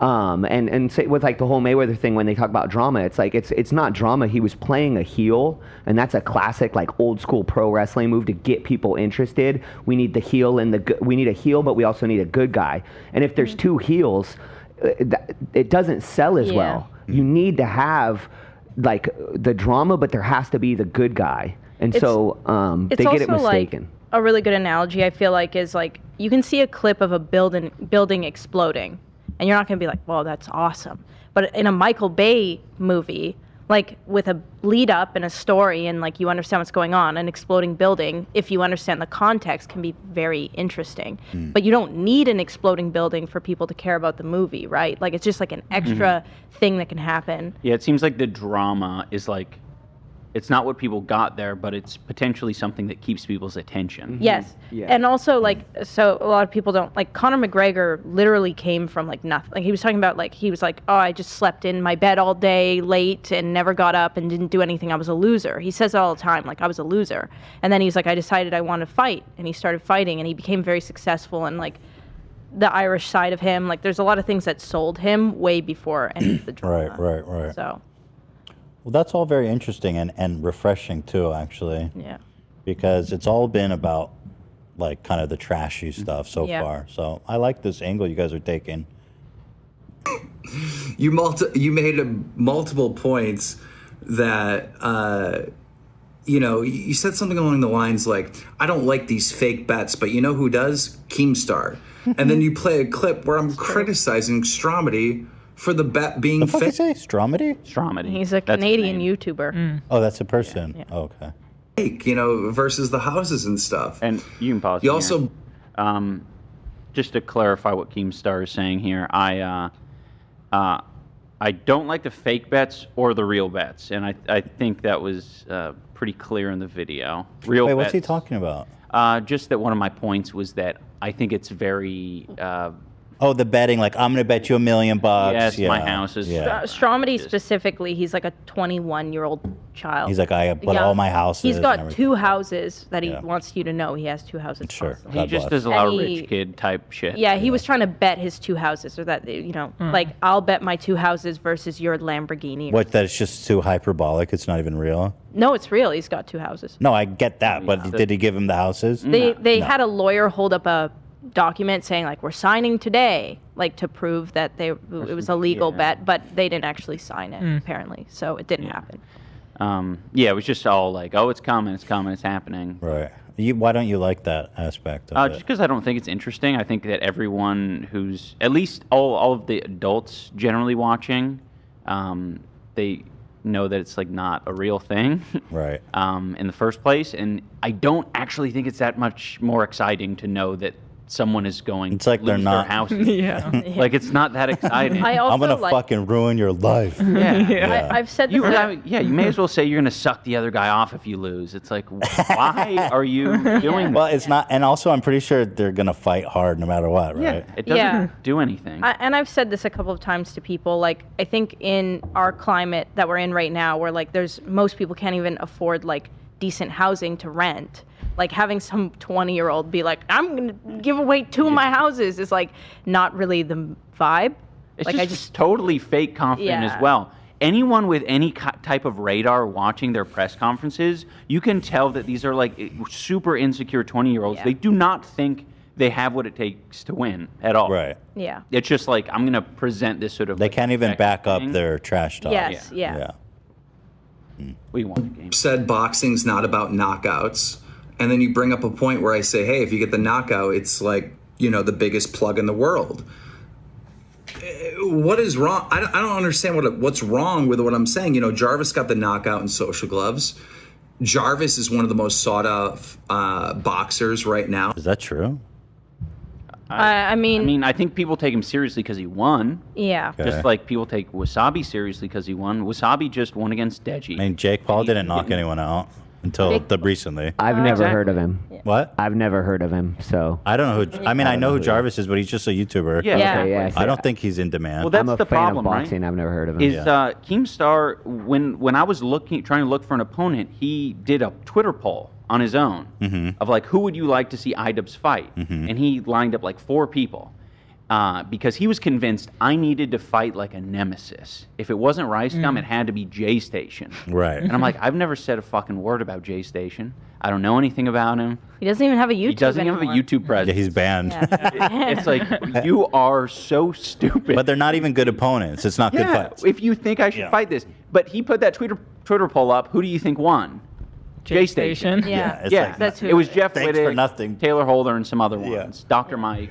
And it's like, yeah, like that's your audience. Like, of course, Yeah. Keemstar's audience is going to say J Station. Yeah. Like, Yeah. It's like putting it out to an it's echo super chamber. biased. Yeah. His obsession with wanting to box me is awesome too. Actually, what's interesting is you invited him into the gym and he bitched out. Yeah, to spar. I mean, that's the thing. He's very confident about talking about like knockouts and head injuries, but I feel the same way as Ian did in that, if you're going to be so confident about people giving each other, knockouts and concussions, like you should at least try it. At least Yeah. Know soak what a it few is. punches to the head. Yeah. At least know. I mean, concussions are not fun. It's the worst. You feel like you don't even know which way is up or down. It's Really? Yeah, the and if worst. you're going to be involved with so much of the boxing press and giving your like high level takes about what should be done, like you should have some experience. Yeah. Yeah. Yeah, that's a fair point. I mean, you offered graciously for him to come down and he bitched out big time. He fucking cried. we would do it too, and I know. Ian's a very responsible I spar. know. You wouldn't would hurt him. You would take him graciously to give him a genuine I experience. mean, Michael's going to be chaperoning the whole thing, making sure I'm not going crazy on him. Yeah.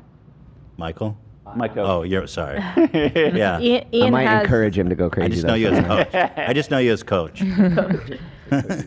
Ian has accidentally dropped some people with body shots. Did you so- fuck some people up? It One was an person. yeah. Oh. It was an accident. Did you feel bad? Yeah. Yeah. He's actually Well, I don't know. hurt a lot of people with body shots. You got a vicious body game? Yeah. Hey, don't tell Dr. Mike. Should Dr. Mike know that? Yeah. Maybe we shouldn't Yeah. talk about this. Yeah, maybe we shouldn't talk about this anymore. It's too late. How do you protect? No, that's good. If he Crouch. thinks, if Like he that. thinks he needs to protect his body, I'll just go for the head. Yeah, you're supposed to use your arms, your elbows, your movement, your feet, but Ian sneaks in body shots really well. So and he it's funny because he won't realize it sometimes until afterwards. Yeah.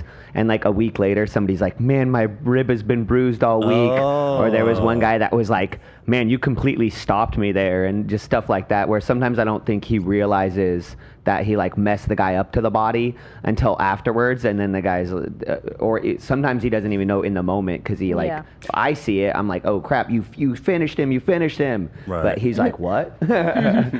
Is it difficult as part of this new hobby you're doing or profession, if you want to call it that, as hurting people?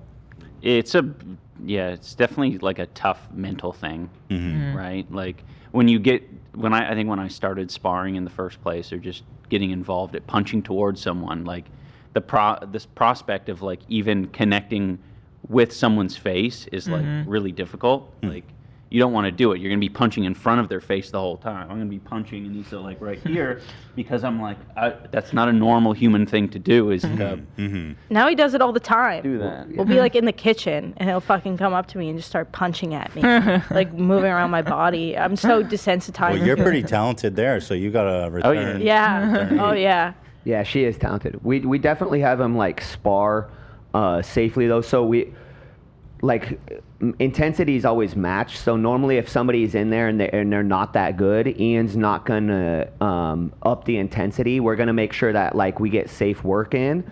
But if somebody's in there really like pushing the intensity, then that's when it will turn more into a fight. But usually we try to like build them up. I don't have Ian in there throwing all out versus somebody that doesn't know what they're doing. Sure, yeah. So when Be Ian safe. does like hit somebody hard, it was I like to say it was very mutual that it got to that point. But how do you prepare for like a real fight then? You know what I mean? Because when you're in the fight, it's all out. Enough of holding those moments, back. and that's the thing, right? There's fitness, and then there's being conditioned. A lot of people will think that they have the fitness to box a certain amount of rounds, but you really have to be conditioned to actually fight and to punch people, as well as the environment. So that's why like they have the advantage. They've already been to the venue, so now we can kind of like visualize that moment, visualize being in the venue, because being conditioned for a fight is much different than actually the fitness levels for a fight, and you can't actually simulate it until you're really in there. So we just have to give him as much looks as possible. So like I said, sometimes it's technical, sometimes it's a hard fight. So we get him through as many different moments as possible before we go through that experience. He's seen fights. Like I don't even think he's aware of when he's like in a fight, but there's this one guy that he spars with very regularly named Ryan. He's an MMA guy, very good. Where it's kind of like a Dark Souls boss. It's so funny. Like Ian will get this like really hard punch off, and then Ryan will be like, "Oh, we're doing this," and he'll just like start like just beating the shit out of Ian, and Ian's like, "I don't know what the fuck's happening." He's gotten better with it, but it's cool to watch because it's So like, you place yourself against Yeah, that's what happens. high level fighters. Yeah, if Yeah. you. yeah. Yeah, There's like they said, That's good. some of the guys he spars with have been sparring for 20 years. Yeah. Ryan Ishmael is like a pro MMA fighter that he works with. Yeah. But he spars guys we have a few people that are like a little bit lower level, so that way he can actually see when he does well. Because like she said, what happens is he'll do well against somebody that's been in it for a long time, and as soon as you do well versus somebody good, they're just gonna take up their level. Yeah. Exactly. So, and I don't expect Ian or AB to be winning those rounds, but if we can have progress, and just have progress, like if we can be successful in a few moments in those rounds, I take that as a win. So sometimes Ian's in there getting beat up and he's looking at it as a loss, and I'm like, well, you did these like several things well, and I'm more happy about that, because Dr. Mike isn't he claims he's been doing it for 10 years. It's like he hasn't been fighting for 20 years or 14 years or more like some of the people he spars with, or AB I'm sure spars with. So it's going to be a whole different experience. But to ask Ian to beat somebody that's been doing this for 20 years legitimately isn't a realistic ask. To ask AB to beat those guys isn't realistic. Just knowing what it's like to be in there and not being shocked once you have to go in there and fight. This is Keemstar right now, by the way. We just got this photo. He's crying in his bar. Box me, in his basement watching the podcast.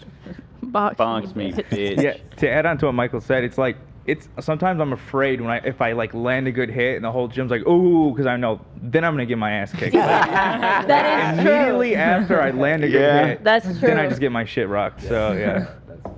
Oh, that's a double-edged sword there. It was sweet to see Ian earn the respect. There's this one guy that comes in, he's fully tatted out. He's got like a neck tattoo and everything. Comes in with Yeezys. He's like a very like cool dude or whatever. He's been boxing for 14 years and he loves to spar. And he never took it lightly on Ian, right? Like the first time they fought or sparred, you know, like he was just like bopping him in the face every 5 seconds. And it was cute to see Ian realize like, oh, I'm going to stand here and trade and punch back. And they were just beating the shit out of each other. And after, you could tell that like Gabe had earned the guy's respect, and he was like, it was just very sweet to see that, you know. Part of the journey. Part of that journey. Yeah. Sick. Respect, baby. Yeah. You want a journey, Ethan? No. I don't want any journeys. No fucking journeys. You do like a pro wrestling journey. Oh, Think you that'd be handle sick. that? No. No journeys. You could do like What an part of arm no bar. journeys didn't you understand? Because of him getting the knockout, Jake Paul literally has blown up to as big as he is because he's knocking people out left and right. Like that's not true. He Yeah, got one knockout recently. Yeah, so he's. Oh no, so- he knocked out Ben Ben Askren. Askren. Yeah. Right, but again, it's one of these things where it's like, fought Anisa Gibb, didn't knock him out. Won, fought Tyrone the first time, didn't knock him out. Yeah.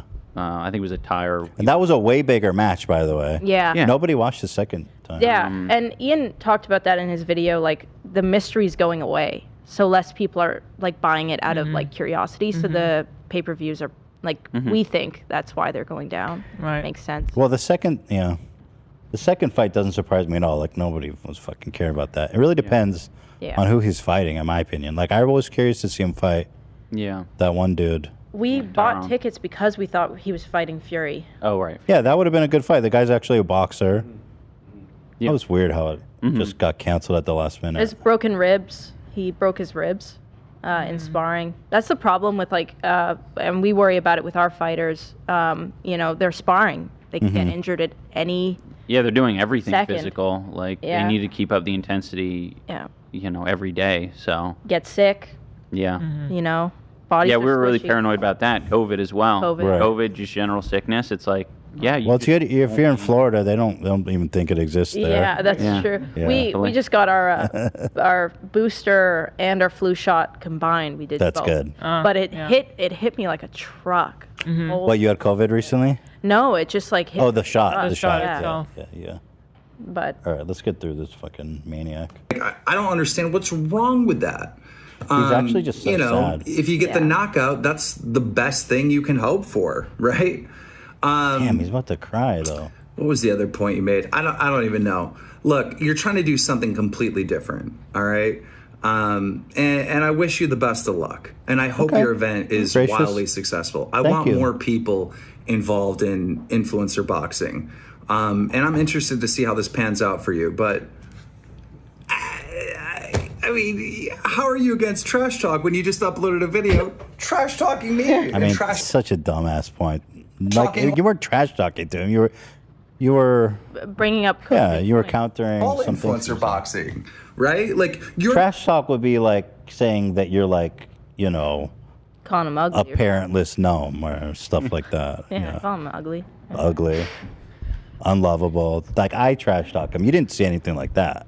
No, I definitely didn't. Like saying Keemstar stays the same, or Keemstar gets older, but his girlfriends stay the same age. That's trash talk. Where's that from? That's from Fast Times, I think. Dazed and Confused. Or Dazed and Confused. Confused. Yeah, you know, that's trash talk. Do you guys want a coffee drink? I'll take a coffee drink. Coffee, take a yeah. coffee drink. Coffee drink. Oh, okay.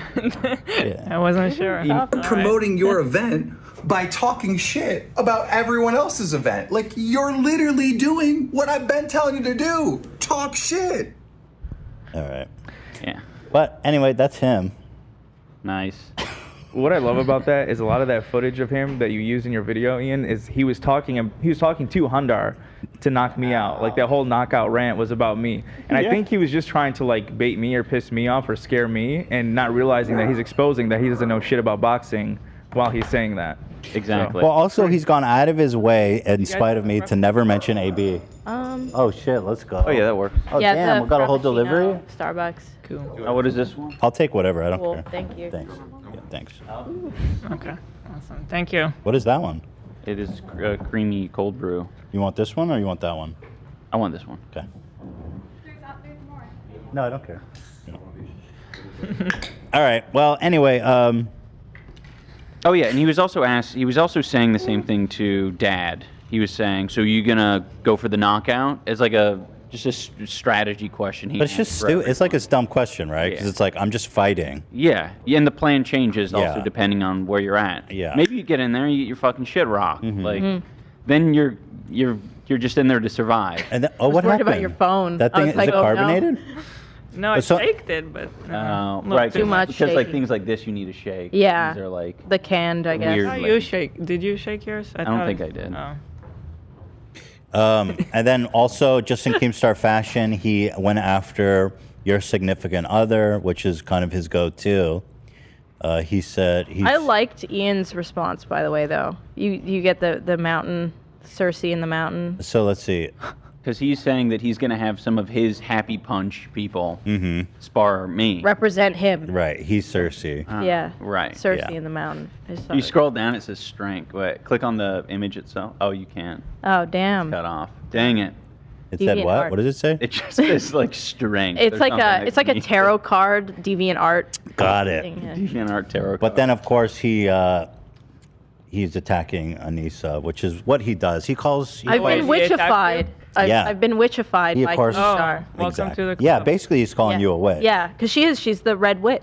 Yep. And how dumb of you for thinking that that's what he's saying. True. I know. I was. Implication doesn't exist. How you just said that about Hold on. yourself? Hold I on. told on Fucking myself. own. Sent a picture. Yeah. Just It you just doesn't mean owned anything. yourself. You said you're a witch. I told on myself. It's true. I have special spells. But wait, I thought he was already using the witch on Lena. Like he doesn't have any Recycled. All women are witches. new content. Well, anyway, he really hates. They're 18. He really hates Sorry. women. He calls Lena, AB's wife, a witch. Well, he called don't Hila worry, we whore. hate him too. Yeah, exactly. I was, You're just, gonna I use was her. to be honest, I was genuinely kind of disappointed in that because I hate that narrative. I mean, it's probably no secret that I hate that narrative. But I've been with him for through two content cops, and I help. Yeah, a lot of people's I guess criticism is like, oh, like that witch or that Yeah. you know, Well, a lot of changed him, or a lot like of people- things have gotten for bad you. since they've gotten together, type A thing. lot of people attack Anisa. People are like obsessed with. Well, they just don't understand that she's been like helping me create videos since we got together, and 2016. a lot of the videos that people love are with her help and involvement, and it's been the same thing all the way. The rice now. scum one, I remember you were there. Yeah. You had a lot. You had a lot of input on that one. Yeah, the rice gum one was a lot of fun. I really like, but I mean, I also take ownership for the Tana. The Tana thing was my. Oh, that was so long ago. Was my idea. Was my stupid idea. Yeah. I was the one She that was. suggested like we can go to the place. It's just in San Francisco. I'm like, it is just in San Francisco. Yeah, that drive and everything. And now I think back to it, I'm like, I can't believe we literally harassed an 18-year-old child at her show. It's like kind of. That's I guess when you put it that way, It is. She was very. Yeah. It's horrendous. It's probably like my most embarrassing. Like it is. It's fucking embarrassing. But I mean, it was things that a lot of people loved. I mean. Yeah, I mean, it was like I can recognize why it was entertaining. I could also recognize why it was completely out of line. Yeah. She could have owned us, honestly. Yeah, if she just would've- acted mature. Yeah, if she would have. Right, it was a risky move, It but was- she really couldn't. It's gonna turn out better for you guys how that went. We couldn't believe we that she made a video afterward and she didn't know The that whole. it was. I'll tell you. She had no idea. She just thought it was like a crazy fan. It was crazy when we Oh, were in the wow. car. So we drove and we stayed with a friend and we were driving back. We did like the 7-8 hour drive. And in the car, after everything had transpired, Ian's sitting there and I'm sitting there and I looked at him and I was like, I don't think she knew that was you. She described you as a psycho fan in her video. Yeah. She That's didn't know. Awesome. I mean, that played perfectly into your video. I think, I don't know. I was one. We did like sort of do an impulse buy of her merch while we were there. We did, yeah. And we loaded up on the merch like in the line. Right, I remember that. Yeah. It's like. Oh my goodness. Yeah, it's part of like the history of like the channel and stuff, but definitely like, I mean, as almost Yeah. 30-year-olds, or he is 30, it's like you look back on that and you're like, holy shit, I can't believe we fucking. It was a different time back then for sure. I don't think it's fair to say it was that different. It was just. I think I was different for sure. Well, I think people have the same problem with me. Is it the same I have a problem with you? Is that we both used to be like edgy comedians and we were a part of the larger commentary community. And as we've aged, we've realized that you know, you want to conduct yourself differently. Well, when you start interacting caring. with the actual world and you're not in your bedroom creating like sitting in your bedroom for 19 hours creating a hit piece on someone, basically, and you actually interact with human beings, you sort of realize like that isn't really real life. Also, I think, like, to be fair, like the OnlyFans stuff like really was a huge wake-up call to both of us, like emotionally, what happens when like the internet kind of collectively shits on you. So, by the way, if people don't know, so you guys started dating, you decided to make an OnlyFans, but that was like years after you guys were already together, right? Yeah, we were together for 4 years pretty much at that point. And so then when you made that OnlyFans, there was like a huge A lot of wave people hate. cared, which was very surprising. Probably, yeah, so what happened? I mean, in your perspective, your guys' perspective. Well, from my perspective, it was basically like I think I'd given off this persona of like not liking promiscuous women or like thoughts, e-girls, sluts, whatever you want to say. I think people like saw my video with Tana, about Tana, and thought like, oh yeah, like he doesn't like people like this, and we will collectively like laugh and point at and make fun of. And to clarify, people like this meaning like women who are not like the modest Wojak meme. I mean, a modern woman who is has control of autonomy of sex. herself. Yeah, exactly. And so a lot of times, and this is what they do to me, is that they would put their values onto me and be like, he's just like me. And then when they find out you're not just like them, then they hate you. Yeah, You especially were also when sorry. what was I, that? don't mean- I was just gonna add. You were also very like the untouchable iDubbbz that like people. You never given them anything. You were always very careful, and you knew how to conduct yourself. And you were putting these videos that like you said, looking back at it, it's kind of like a hit piece. But you didn't give them any info about yourself, and like you wouldn't mess up. Like you knew. Right, and I didn't live stream, and I didn't do any of that for a reason, and didn't give. And I think a lot of like the commentary community has kind of woken up to that idea. You'll see a lot of them shifting from like doing essentially hit pieces on people to like I'm going to review a movie now, or I'm going to review TV shows, things that are like a lot more appropriate and not psychotic. Yeah. I mean, there's plenty of psychotic ones still. Oh, sure. but Yeah. They're not as popular. Yeah. And so it's like they were waiting for something. Definitely. And then that was that. It's an opportunity. All of a sudden, the opportunity. So what was the joke that like you're a cuck or something? Yeah, that was a Cuck, popular. Simp was very popular back then. Yeah, right. Simp and cuck. I thought that was a lot. It was a big shock though because. But not like in a funny way. Like in a really like misogynistic, gross, like bizarro world way. I think the most disappointing thing to me is how many YouTubers that I respected had this weird view that Ian wasn't comfortable, like just assumed that Ian wasn't comfortable with what was going on. Literally our whole relationship has been like just mutual respect and understanding. Everything we've ever done, whether it's him or me, it's been like heavily talked about, like decisions together, including this. And it was an exciting, like we were both like, this is such a cool, I was like, great oh, idea. how smart! What an easy way to make some extra money. Yeah. And it's And you basically did. the You were. same I mean, you as an Instagram. Yeah. Just a bit more lewd. Yeah. And the plan wasn't even to be like lewd in the first place. Yeah, it was just to be like. It was full. It was just like lingerie at the beginning, and I made crazy money off of like lingerie. I mean, I could have posted a lot of that on Instagram, like 99% of it, but like people were really. It was just weird. Some people got like. I don't know. Like some people were like defending by saying she's not actually doing full nudity or whatever. But like in my video, because it's appropriate to take the stance, like you're either okay with sex work or you aren't. Like this in between is like not. Yeah, You're like it doesn't matter if it's lingerie or nude. Right. And I think I made comments in my video at the time of like, yeah, my girlfriend can show her, whatever she parts wants on the internet. Like I don't give a fuck. And I think people took that and they assumed like, oh, you're going full bore. Their imaginations start to run wild because I think the amount of porn they watch, and then it just goes to the furthest, darkest depths of the Yeah. internet. It was real interesting to see the reaction because you think like that we're more evolved. Yeah. And then you realize like I don't know if it's just these internet kids and all, but like the reaction was It was so shocking. insane. It was shocking. It was shocking. I won't lie. Like at that point in my life, like my dad's Alzheimer's had just gotten like he had like reached the point of like no return, and then this internet stuff was happening, and like there were some days where like literally like couldn't get out of bed because it was just so Yeah, it sucks. aggressive. And it was like YouTubers that I never thought would even know that I existed were talking about Ian's opinion about me when they have no clue.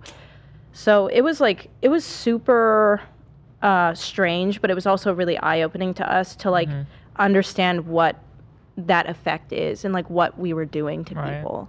So you were very successful in OnlyFans, and then you recently or somewhat recently stopped? Yeah, I was slowing down just because like for the past year, this boxing stuff has been like, I mean, we can't do anything. Are you active now? Like I am active, like I'm on there, but I'm not like taking photos. And I mean, this is the first time I've worn makeup, and like, I mean, I can't even do my makeup most days because we're like training and doing. Oh, so it's just not your focus. It's just can't, I'll probably start Yeah, every it back time up. we do a boxing session, like she comes with me every time, does almost the exact same work except for the sparring. So we're doing everything together. So, well, I guess, and Keemstar was pretty focal in this whole attack on you. Him and a lot of people he's associated with, right? Yeah. So what he's doing is basically hitting you where he knows that it's painful. Yeah, that I've which is ruined his that life. You're basically the Red Witch who was fucking enchanted, bewitched Stannis. And, well, he's saying so you have deep. no agency. Yeah. And he's saying that Yeah. you're a witch. Yeah. Yeah. And that Ian would burn his child. Yeah, It's basically. so deep and well thought out from the man from Buffalo. It was though genuinely shocking because it is like my biggest. I mean, there's like some days where I ask Ian, like, have I ruined your life? Like, I feel like because you get so many messages where like you have to think about it. It's like, I mean, I showed up, 2016, and now here we are, and Ian is doing different stuff. Like, Ian as a person has not changed very much in like regards to his like moral stance on a lot of things, but like Ian and how he feels about how he wants to put himself on the internet has changed. But I think that was gonna happen no matter what. That's what he always says. That That's had his to way. happen. Yeah, I think those he- videos, like you said, now they were Yeah. a hit piece, and when you look back at it, you cringe at it. Absolutely. It's not something that could have been sustainable, even if you wanted to. Look, if you didn't change, you couldn't. you'd be Keemstar. Right. Yeah. And also, Yeah. YouTube changed as a platform. They don't allow stuff like that anymore, like they did back then. Everything changes. Yeah. And like Yeah. so, you shouldn't feel like Yeah. you're. It's good you started it. changed. Yeah. Yeah. Yeah, I absolutely. think. Well, I'm sure you know that, but yeah, I guess you Yeah. have insecurity about it because Yeah. of Keemstar and people like him. Yeah, it's hard to He's get rid of. he sucks. He's a piece of shit. So I fucking hate that guy.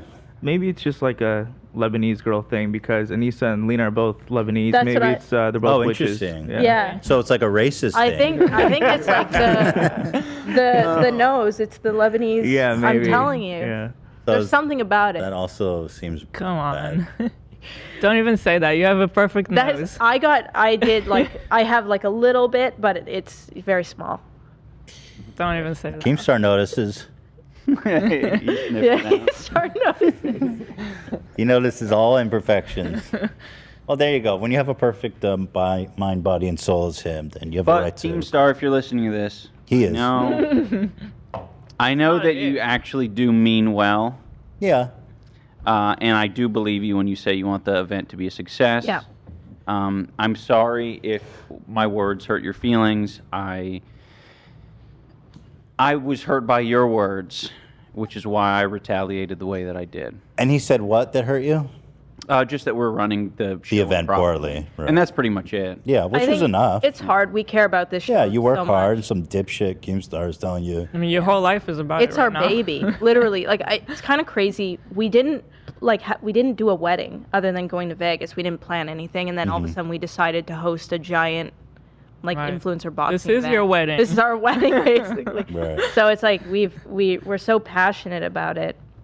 We're Are passionate you guys about gonna everyone do a involved. wedding? I want to do Like a sort of reception. a type reception thing with at some everyone, point. but That'd be COVID nice. and my family can't at the time. Just couldn't not come. in any sort of hurry. Yeah. You know? Yeah. But it'll be fun. But the Vegas shit was so fun. It was cool. We did a Elvis thing. Oh, really? Yeah. It was fun. Yeah, we It's had like- Izzy Twitch Pink. She's a streamer. She came. She was our witness. It's very sweet. It was cool. That's fun. Yeah. So, yeah, I mean,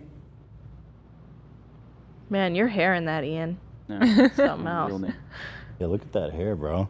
What are you Like- doing with your hair? You doing a mullet thing? Yeah. Do you like that? The mullet. mullet thing is coming back, and I got to say, Yeah. I just not totally on board with the mullet. Yeah. Yeah. I feel like with the mustache and the American traditional. But you like it? I like it.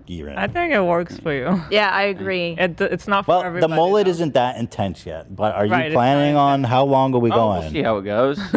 Yeah. I think with the features, like the sharp, like you're sharp featured, so the mullet looks good. I think if you're like softer featured, the mullet doesn't look good. He's a bad boy? Could be. Is Ian a bad boy? He looks evil, kind of. Evil? I'm the evil one. Me versus Dr. Our Mike. coach Good guy. said that he looks evil, and I asked our coach, I was like, "Do I look evil?" And he was like, "No." And I'm upset. I want to look evil. I think You that's said that? evil. Yeah. When he can do this look where he goes down and Oh, does shit. this, and you're like, oh yeah, He's a yeah, meanie. yeah. When He's a he's baddie. sparring, he looks evil for sure, like an evil guy. Yeah. Which I'm jealous of. I think that's cool. But I have the same problem as AB. I've got the big eyes. Yeah. So when I look, I just look like a scared little bitch. Because imagine me looking down. Ian has small eyes, so when I'm looking down, I look just scared. That's because funny. My eyes are so big. Well, I mean, that explains you the have photo. the structure for it. Yeah. Yeah, it's the big brow too. And that when AB and Ian sparred, AB brought up a good point that I didn't even think about. Like Ian's got this brow that like if he's not gonna get hit in the eye and have his eye like shit. fucked up. The brow of Scary. Like AB. AB's gonna get his eye popped out like When Jeff me and Witter. Ian sparred, I think in 2 rounds, it was one eye the first round, and then the other eye the second. That's never happened to me before. But I hope Put it your head doesn't. down and look in the camera. Look at your eyes are protected. Yeah, literally they're shielded. Yeah, they're he shielded. Looks like a but then like a AB do hawk. that. AB do that. Like an AB's eagle. gonna get. He's gonna get punched in the eye. You kind of have like doe eyes. Yeah, you've got eye Helping shields. eyes. It's like you're wearing a helm. Yeah. Damn. I will say plate your nail. guys' eyes are a lot more aesthetically pleasing. The Lebanese eyes. Yes. The I just Lebanese. You look exposed nice. my weakness. Ian does like my eyes. He says all the time he likes my eyes. My eyes and my smile. So. He tells you Wait, that? so he actually What else likes does he you? tell you? He loves your eyes and your smile. It's true. I love the person I married. Wow. What else does he say to you? You heard it here first. He likes how outspoken I am. Yep. Oh. Yes. Yeah. I think a lot of people like hear her talk and they're like, "Oh, what the hell? I wouldn't like that." And they want like a wife or a partner who's like quiet and weak. Yeah. And I'm like, yeah, I don't really care about that. Yeah, I never shut What do you up. love about him? I love that he thinks really hard about what he says, and he always like has the perfect thing to say. He's just so smart and He's thoughtful. yeah. And when he says Oh. something, he says something when it means something. Interesting. What else? I like. okay. We're good. He gets shy. One more thing. I like his. I like his brow and also his, We love. his nose. I think he's hot. His face he's, is very hot. He's hot. Yeah. Fuck yeah, that sounds good. All right, this is cool. That's Gassing awesome. me up. That sounds good to Ian me. gets shy. He is. I actually gas him up a lot. I'll tell him that he looks hot or handsome or that he's got big ham cheeks and he gets mad. What, his ass? Yeah, his ass You is got a huge. fatty? He's got a huge dump truck. You seen his Me tweet? too. Probably not in the Did you same see way. the tweet? He Wait. tweeted out his. You can see his whole backside on Twitter. Kind of like yeah, you yeah. and what Oh yeah, I you- did see it. Yeah, I was impressed. Yeah. I took that picture. That was me. I was gassing him up. I took Yeah, you're in the. You need to be doing like. He's got back dimples. Oh wait, OnlyFans? wait. I literally just went to my mentions and this was what popped up. Somebody just tweeted that Yeah, to we me. did see that you posted. You are totally hairless, dude. Damn. Yeah. My ass does not look like In that. fairness, that was some editing on Anisa's part. I did You, edit. oh, you edited his ass? And well, I edited it. which is fun. Wait, what right? did you edit? I'd have someone comment in the replies like, some shit about how like Ian's editing is so much better than like Anisa's or whatever. And it's just like she's the one who fucking edited it. Oh my Like, God. you can't even. Wait, what did you edit his ass to made it look nice? I smoothed it. A You lot of smoothed it? Working on like skin work, so it looks like real skin. Ela, what the but, fuck? like, Where's my ass Yeah, editing? Ethan, did you smooth your I ass in that believe in photo total from yesterday? transparency. So. My ass looks horrible, dude. Yeah, I did a lot of favors for him. I also just worked on some shadow work and like tried to make. I mean, Damn, bro. Yeah, I've learned some skills over the years, the OnlyFans years. Yesified his ass. Yeah. Yeah, I did yassify his ass. Although somebody did go in there and really yassify your ass, and it looked amazing. Yeah, it was Will did that. very Well, plump. I guess that's about it for us. We got to head home. We have it's Passover today, actually. Oh. Congratulations.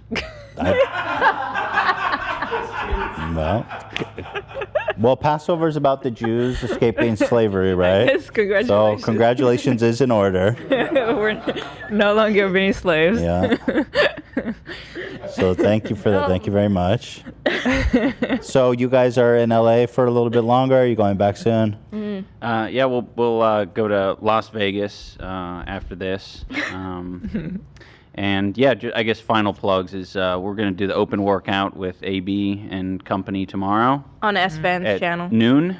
On So Twitch. look out for that. They can come or just watch the Twitch? Just watch the Twitch. Yeah, don't come. Oh, okay. We'll beat you up Um, if you come. Okay. And in-person tickets are going fast. If this event sounds interesting, Is there like is there a seating chart if I go to the website? Yeah. Yeah. I want to see that. Yeah. Creator Clash. Creator. The Creator Clash. The link is in the description, by the way, for the viewers.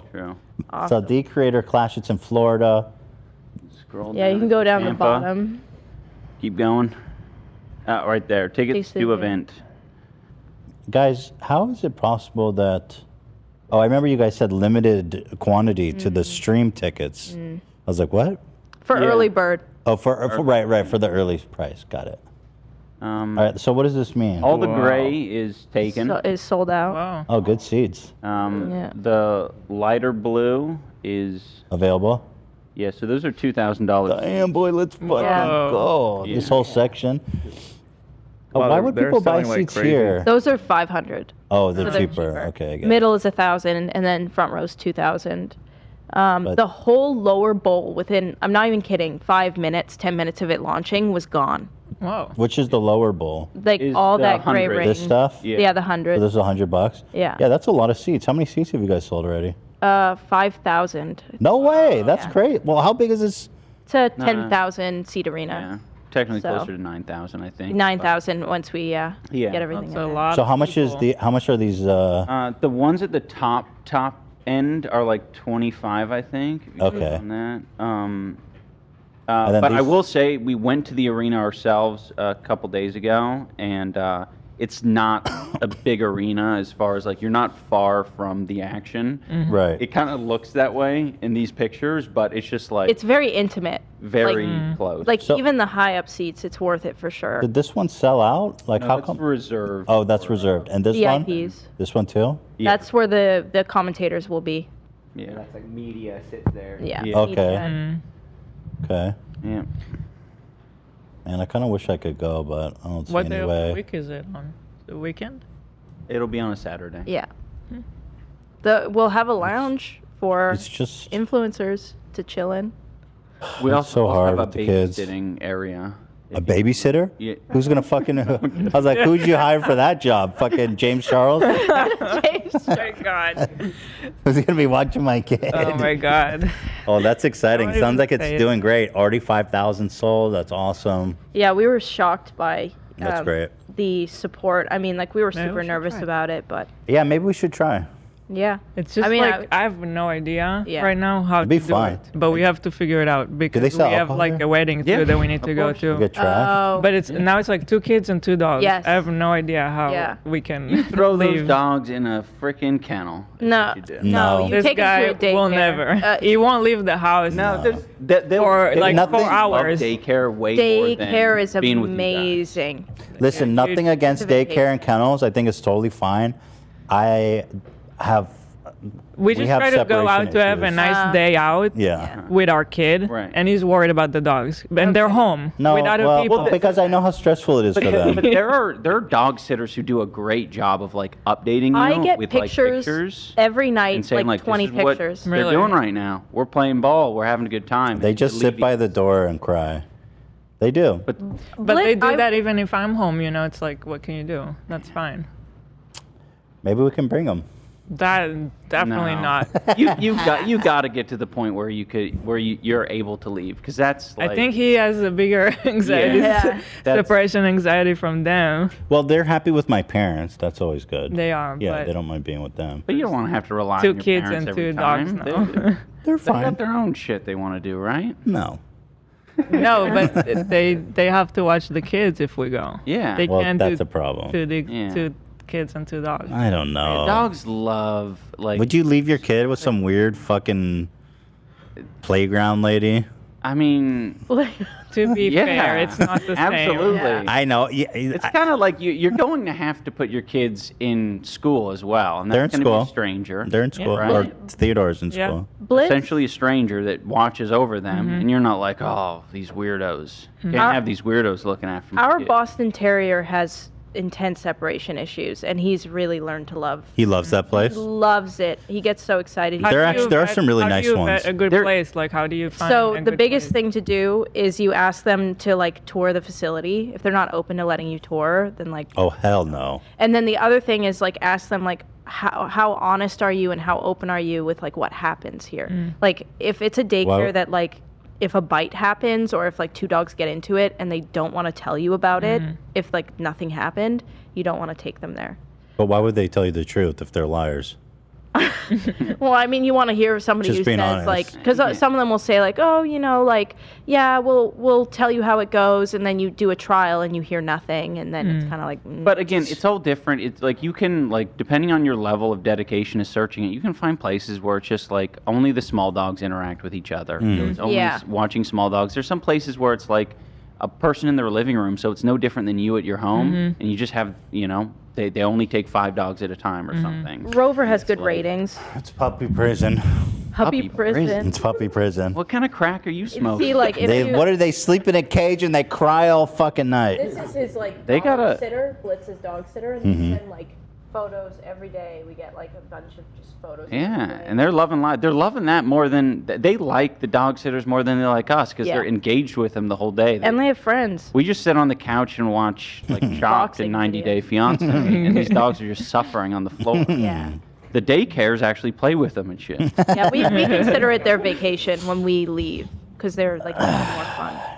There's nothing wrong with that. I wish I had. No, you got to Buffalo, do it. but You're living a. We're gonna have. you gotta board do them? I mean, hearing this, it sounds really nice. There's Yeah, I'd be open to showing some places. yeah. Also, dogs like it's a little bit of a tough transition to get a dog to sleep in like a kennel if you don't kennel them. Yeah, but we like don't. that is super comforting for a dog once Yeah. they understand that that's a safe place for them to be. Oftentimes, like dogs who grow up in that, they just want to go into the kennel for like reprieve. Yeah. Fiona, like, we took away her kennel because it's like it takes up space, and she just like goes under our bed now.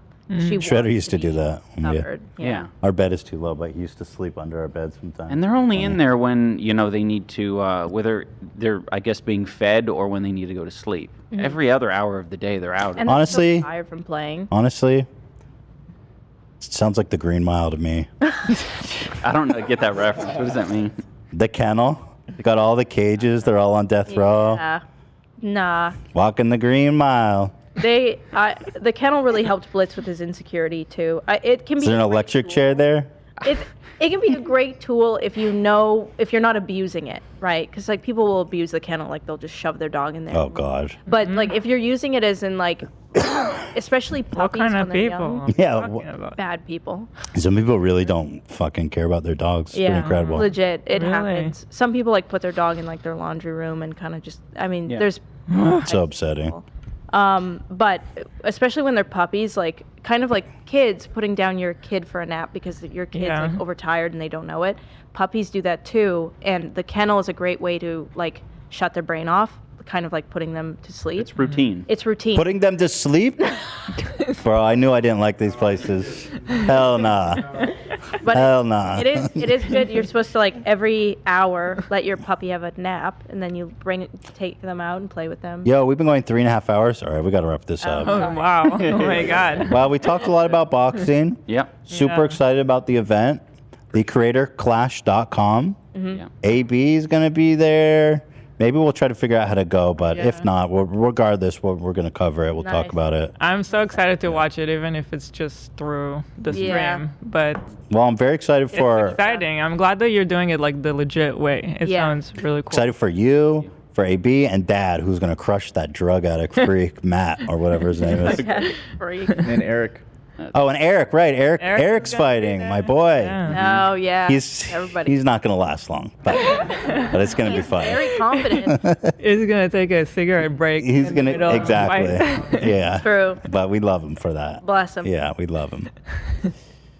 All right, thanks for coming, guys. Thank you. Yeah. Hope everyone had a good time. It's Friday, baby. Woo! Horsecock energy. Yeah, baby. Woo! Horsecock. Woo, baby. I guess that's about it. So, thanks for watching. Yada, yada, yada. Thank you to Coach. Yeah. Thank you. Michael Briggs, Bonafide Bonafide Boxing. Michael Briggs, Bonafide Boxing. You heard it here. He says he could beat up any of the other coaches easy. Yep. Yeah. Facts. That's true. Mad fact. No cap. No capping allowed. My coach gonna beat me up for not defending him. AB, do you want to say anything before we sign off? No, thank you to all the support. You don't It's want to. really You don't cool want to see, defend your coach. What's up? You don't want to defend your coach. Nah. Fuck that because- guy? No, I love my coach, but he's not gonna watch this. Okay. And he's gonna Fair yell at me either way. So. Fair enough. Go ahead. What were you gonna say? No, Thanks. say thank you to everyone showing support. It's really cool to see everyone saying that they bought tickets to come see me. So I really do appreciate it. Yeah, that's Thank you dope. guys. Dumb motherfucker AB. Oh, Thank you, well, Keemstar. Keemstar's not happy about it. He's not happy about much. Thank you, guys. See you on Monday. Have a good weekend, everybody. Have a good weekend. Later. Later. Chag Sameach. You're wetching H to the 3. You're wetching H to the 3. You're wetching H to the 3. You're wetching H to the 3. I'm out.